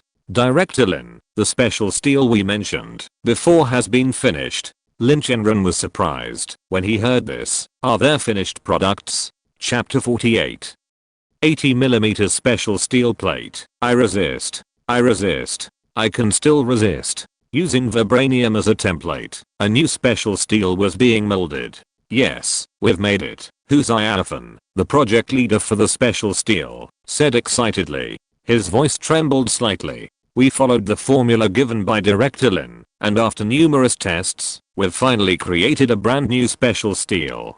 Huzaiadafan spoke as he lifted a piece of grey metal from the table and showed it to everyone. This special steel looked much like ordinary steel, but a closer look revealed subtle graining and a sheen on its surface. You can see that, although only a few millimeters thick, this piece of metal is incredibly strong, even stronger than ordinary steel, Huzaiadafan explained. It's even stronger than the special steel used by the domestic military. Not only that, it also possesses excellent toughness and corrosion resistance, capable of withstanding extreme pressure and temperature fluctuations. Hearing this, everyone present was astonished. They knew the importance of this special steel. If it could truly achieve the level Huzaiadafan described, it would be of immense significance to the 077 machinery arsenal. It would be a game changer for Yan country. This is incredible. Someone exclaimed. Yeah, I didn't expect that we could actually create a new type of special steel. Another person echoed. Lin Chenran said, the meeting is almost over. Let's go test this special steel now. He stood up, and the others followed suit. Engineer Hu, get the testers ready. The test that Lin Chenran was talking about was to use armor-piercing bullets to have a head-on confrontation with this special steel. No problem, I'll arrange it.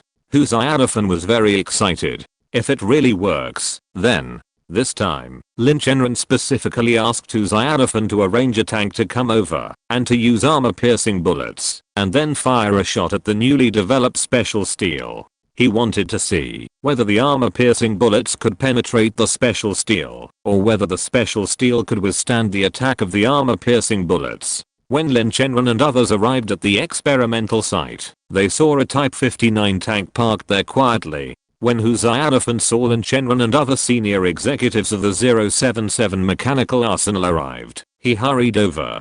Director, everything is ready as you instructed, Huzaiadafan said, wiping the sweat from his forehead. Lin Chenran, seeing this, curled his lips slightly, a faint smile spreading across his face. He gently patted Huzaiadafan's shoulder and said gently, Engineer Hu, thank you for your hard work. Then, with a determined glint in his eyes, he gazed into the distance and shouted, now that everything is ready, let's begin. Huzaiadafan nodded excitedly, his face brimming with excitement. He gazed at the special steel plate in front of him with anticipation, silently praying that it would successfully withstand the armor-piercing rounds of the Type 59 tank. At Huzaiadafan's command, the tester slowly started the Type 59 tank. With the roar of its engine, the massive steel behemoth gradually accelerated, heading towards its target. Soon, the Type 59 tank reached a point 200 meters from the special steel plate and came to a steady stop. Immediately, the main tank turret swung rapidly, aiming at the special steel plate ahead. Under the precise command of the flag bearer, a ball of fire erupted from the Type 59 tank's muzzle, and an armor-piercing round shot out with lightning speed. Boom. The round, like an arrow from a bow, hurtled towards the special steel plate with immense kinetic energy. The atmosphere was tense to the extreme, and everyone stared intently ahead, anticipating the outcome of this thrilling encounter. Under everyone's gaze, the Type 59 tank's armor-piercing round accurately struck the special steel plate. With a resounding bang, the smoke and dust from the explosion filled the air, as if the entire world had frozen in time as the armor-piercing round, fired by the Type 59 tank, collided violently with the special steel plate. Everyone held their breath, anxiously waiting for the smoke and dust to clear, eager to determine whether the round had penetrated the special steel plate, or if the plate had successfully withstood the attack. As time ticked by, the smoke and dust finally dissipated, and everyone eagerly grabbed their binoculars, intently examining the steel plate in the distance. Due to the enormous heat generated by the explosion, the crowd was unable to get close to the steel plate to observe the situation within a short period of time. Therefore, they could only observe through binoculars. As time passed, the expressions of the crowd gradually became ecstatic, and bright smiles bloomed on their faces. Then, a thunderous applause rang out in the audience. What was surprising was that the armor-piercing shells fired by the Type 59 tank from 200 meters away could not penetrate the special steel plate with a thickness of only 80 millimeters.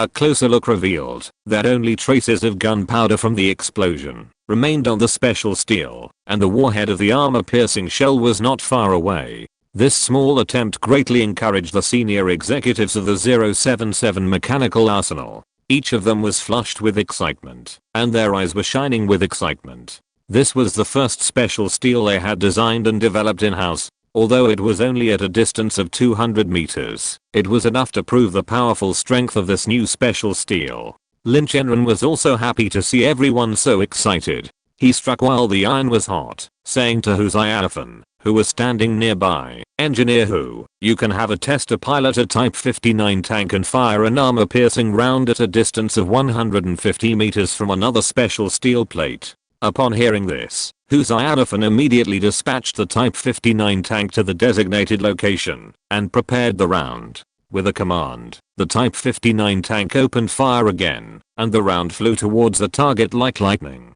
The result was astonishing. The round again left a blast mark on the special steel plate, but failed to penetrate.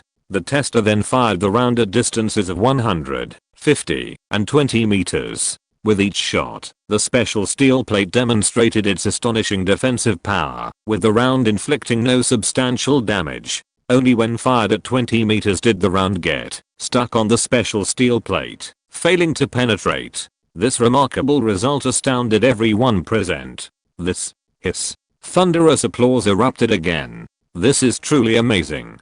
Half an hour later, the temperature around the special steel plate dropped back to normal. Lin Chenran couldn't wait to walk over and examine the 80mm special steel plate. The other 077 machinery arsenal executives followed closely behind, wanting to see the special steel plate that had just performed so well.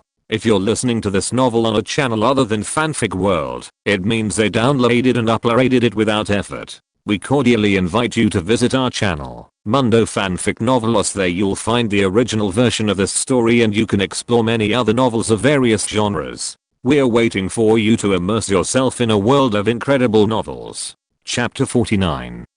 617 Mechanical Arsenal. Damn, I'm being targeted? From the 077 mechanical arsenal followed Lin Chenran and came to the front of the special steel plate for testing. As soon as they approached, they felt a wave of hot air rushing towards them, making their skin feel a little burning. Despite this, their faces were still filled with excitement and anticipation, because they knew that this heat wave was the explosion caused by the collision between the special steel and the armor-piercing projectile of the Type 59 tank, and this meant that their research and development results were about to be verified. According to the current test results, this special steel has been successful. Its appearance will bring a huge breakthrough to the 077 mechanical arsenal, giving it a pair of wings to take off. Mr. Song, look, the armor-piercing projectile of the Type 59 tank seems to be a little bit not powerful enough. Lin Chenran raised the corners of his mouth slightly, with a hint of smile, pointing to the steel needle stuck in the special steel plate and said. Everyone followed his gaze and saw that the steel needle was deeply embedded in the special steel plate and failed to penetrate it. As an older tank, the Type 59, with its main weapon a 100mm smoothbore gun, is indeed somewhat underpowered in modern warfare. Replacing it with a more advanced tank, such as the Russian T-72 or the American M1, might better demonstrate the true performance of the special steel. Future second-generation main battle tanks made with special steel will face fierce competition with those of these two countries.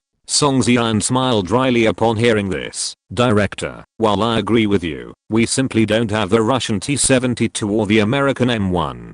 The 125mm smoothbore guns of these two tanks are arguably the most powerful in the world. Using them to test the special steel produced in-house would yield the most reliable data. However, while Song Zian understood this, he was frustrated by the fact that he simply didn't have such equipment at his disposal. At this moment, Lin Chenran suddenly remembered something. He lowered his voice to Song Zian. Mr. Song, I remember a few years ago our country imported a T-72 tank from another country. It seems it was sent to the 617 machinery and military factory. Hearing this, Song Zian was startled and asked quickly, do you want to use that T-72 tank to test our factory's special steel? Lin Chenran nodded, indicating that he did. However, Song Zian frowned and said worriedly, I don't think the 617 machinery and military factory would agree to this. There's also the problem. This T-72 tank was imported several years ago, and it's still unknown whether it can still start properly.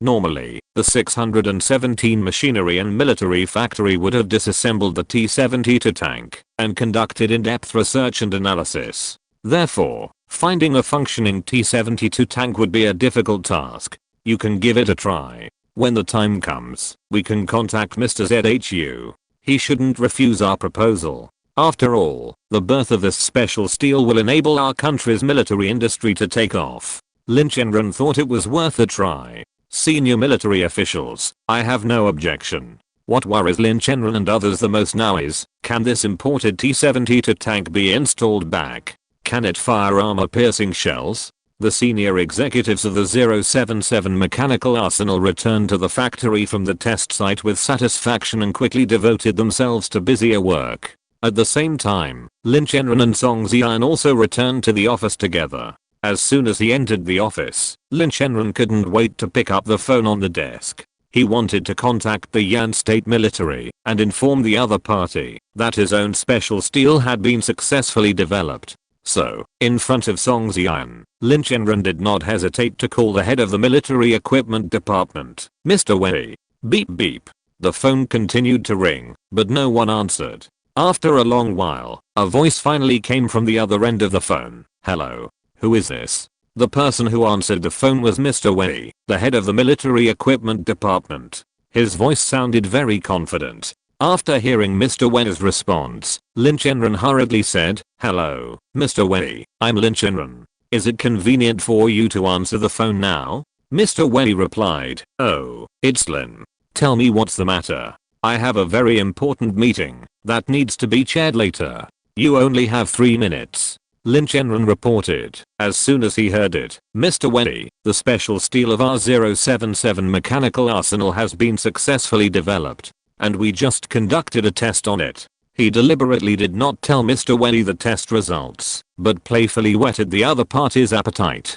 Tell me quickly, what kind of tests did you do? What are the results of the test? Old Wei asked anxiously, his voice full of anticipation. Lin Chenran raised the corners of his mouth slightly, and then replied with a smile, We will directly let the 59 tanks fire armor-piercing shells at a distance of 200 meters, 100 meters, 20 meters. After saying this, Lin Chenran stopped talking, but waited quietly for Old Wei's reaction. Old Wei on the other end of the phone frowned, and a surge of anger surged in his heart. He felt that Lin Chenran was such a naughty boy that he dared to tease him like this. He took a deep breath, resisted the urge to curse, and said sternly, Lin boy, don't let me scold you when I'm happy. Understand? Song Zian, who was standing by, saw this scene and couldn't help but cover his mouth with his hands, for fear that he would laugh out loud. Although he tried his best to hide and restrain himself, the expression of laughter still showed from time to time.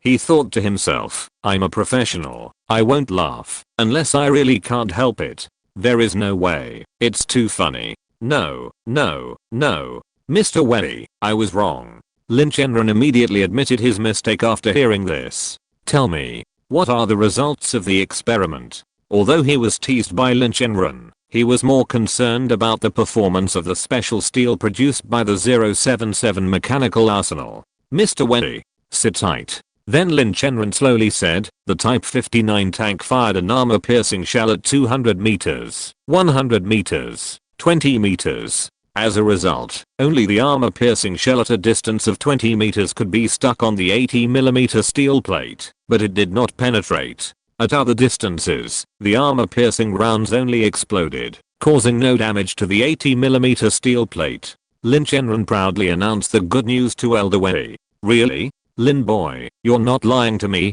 Although Elder Wei believed Lin Chenran's casual words, the matter was of great importance, so he needed to ask for clarification. More eel than pearls. Chapter 50. Mr. Wei, you kid, you really don't come here for no reason. How could Lin Chenran deceive the military leader of Yan State? Mr. Wei, isn't this just a birthday star hanging himself? He thinks his life is too long? He is not stupid. After Lin Chenran confirmed it again and again, A hearty laugh came from the other end of the phone. Haha, good.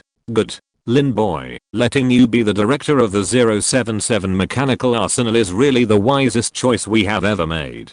From the initial Type 59 civilian engineering vehicle, to the later second generation main battle tanks, and now the special steel, it all proves how correct our original choice was. Mr. Welly said with relief. Lin Chenran nodded secretly in his heart. It turned out to be so. In fact, a long time ago, Lin Chenran had guessed why he could become the director of the 077 mechanical arsenal. And now, Mr. Welly's words finally made this mystery completely revealed. You kid is the kind of person who never comes to the temple for no reason. This time you called me, it must be more than just to congratulate me. Tell me, what else is there? Mr. Welly guessed the real intention of Lin Chenran's call with a smile. Lin Chenran scratched his head in embarrassment. Seeing this, Song Zian on the side hurriedly walked aside and laughed out loud. He really couldn't help it. Lin Chenran was even more embarrassed when he saw this. He could dig out a 3-bedroom 1-living-room apartment with his toes.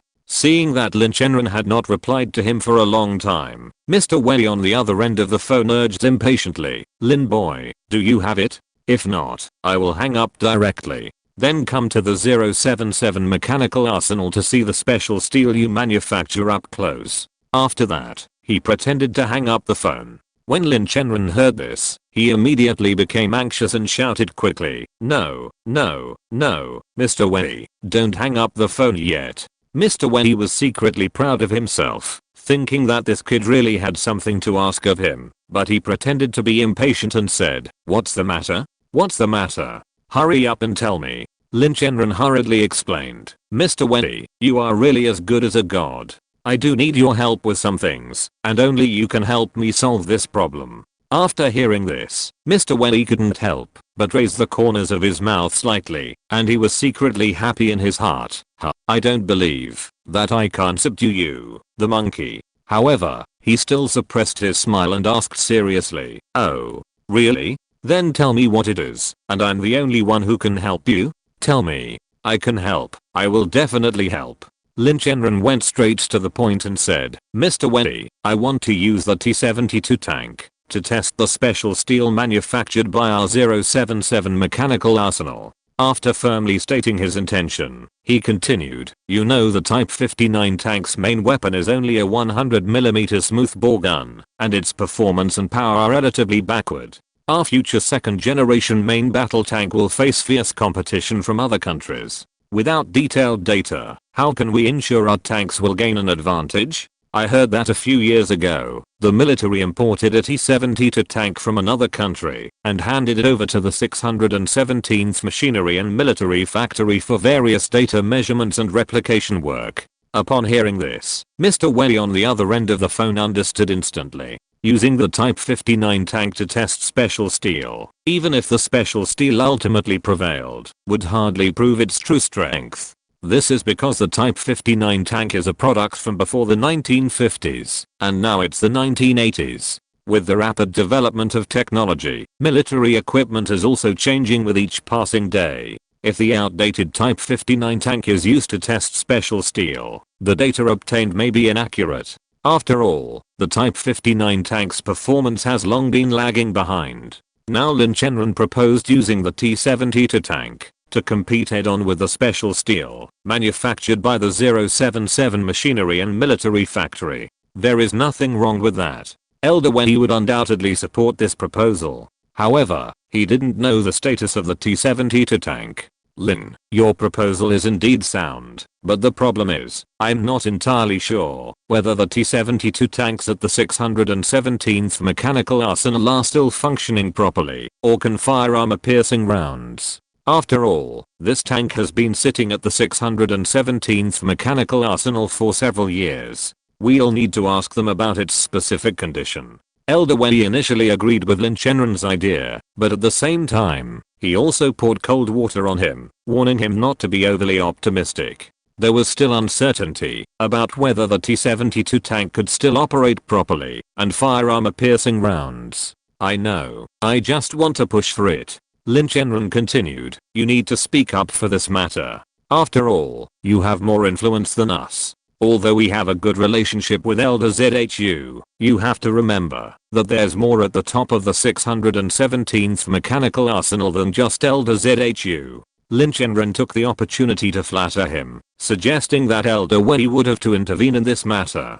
After all, people's hearts are hidden. No one can truly know what others are thinking. Lin Chenran didn't want to make things difficult for Mr. ZHU. He just let the military high-level officials inform the 617 Mechanical Arsenal. Even if the other party had any grievances, they could only hold it in. Also, this T-72 tank does not belong to the 617 Mechanical Arsenal, but to the military of Yan State. In order to better develop new tanks, the military of Yan State placed this T-72 tank in the 617 Mechanical Arsenal and let them carry out various disassembly and drawing.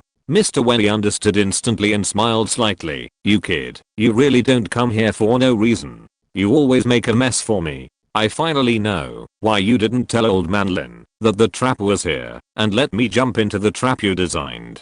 Just when Lin Chenran wanted to explain, Mr. Wei's tone changed. "No problem. I will contact the 617 Mechanical Arsenal and let them try their best to fix the T-72 tank. If it really can't be repaired, then you can think of another way." Mr. Wei gave Lin Chenran a vaccination in advance. "No problem. If this T-72 tank is really scrapped, then I will think of other ways to test the special steel we made." Lin Chenran secretly breathed a sigh of relief when he saw that Mr. Wei agreed to his request. "Then wait for my call. If possible, I will arrange for someone to send this T-72 tank to the experimental site of your 077 Mechanical Arsenal. And I will come to your 077 Mechanical Arsenal in 3 days." After Mr. Wei finished speaking, he hung up the phone in an instant before Lin Chenran could react.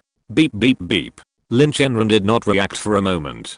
Song Zian walked over. "Mr. Wei has agreed to our request and will come to our 077 Mechanical Arsenal for a close inspection in 3 days. You arrange it here. Such a high-ranking leader cannot be careless." Lin Chenran gently covered the phone and then said to Song Zian, "No problem, I know what to do." Then Song Zian left the factory director's office and went out to arrange matters of all sizes. End of this chapter. Thank you very much for reaching the end. Don't forget to like. Looking for more exclusive content and immediate access? Subscribe to our Patreon.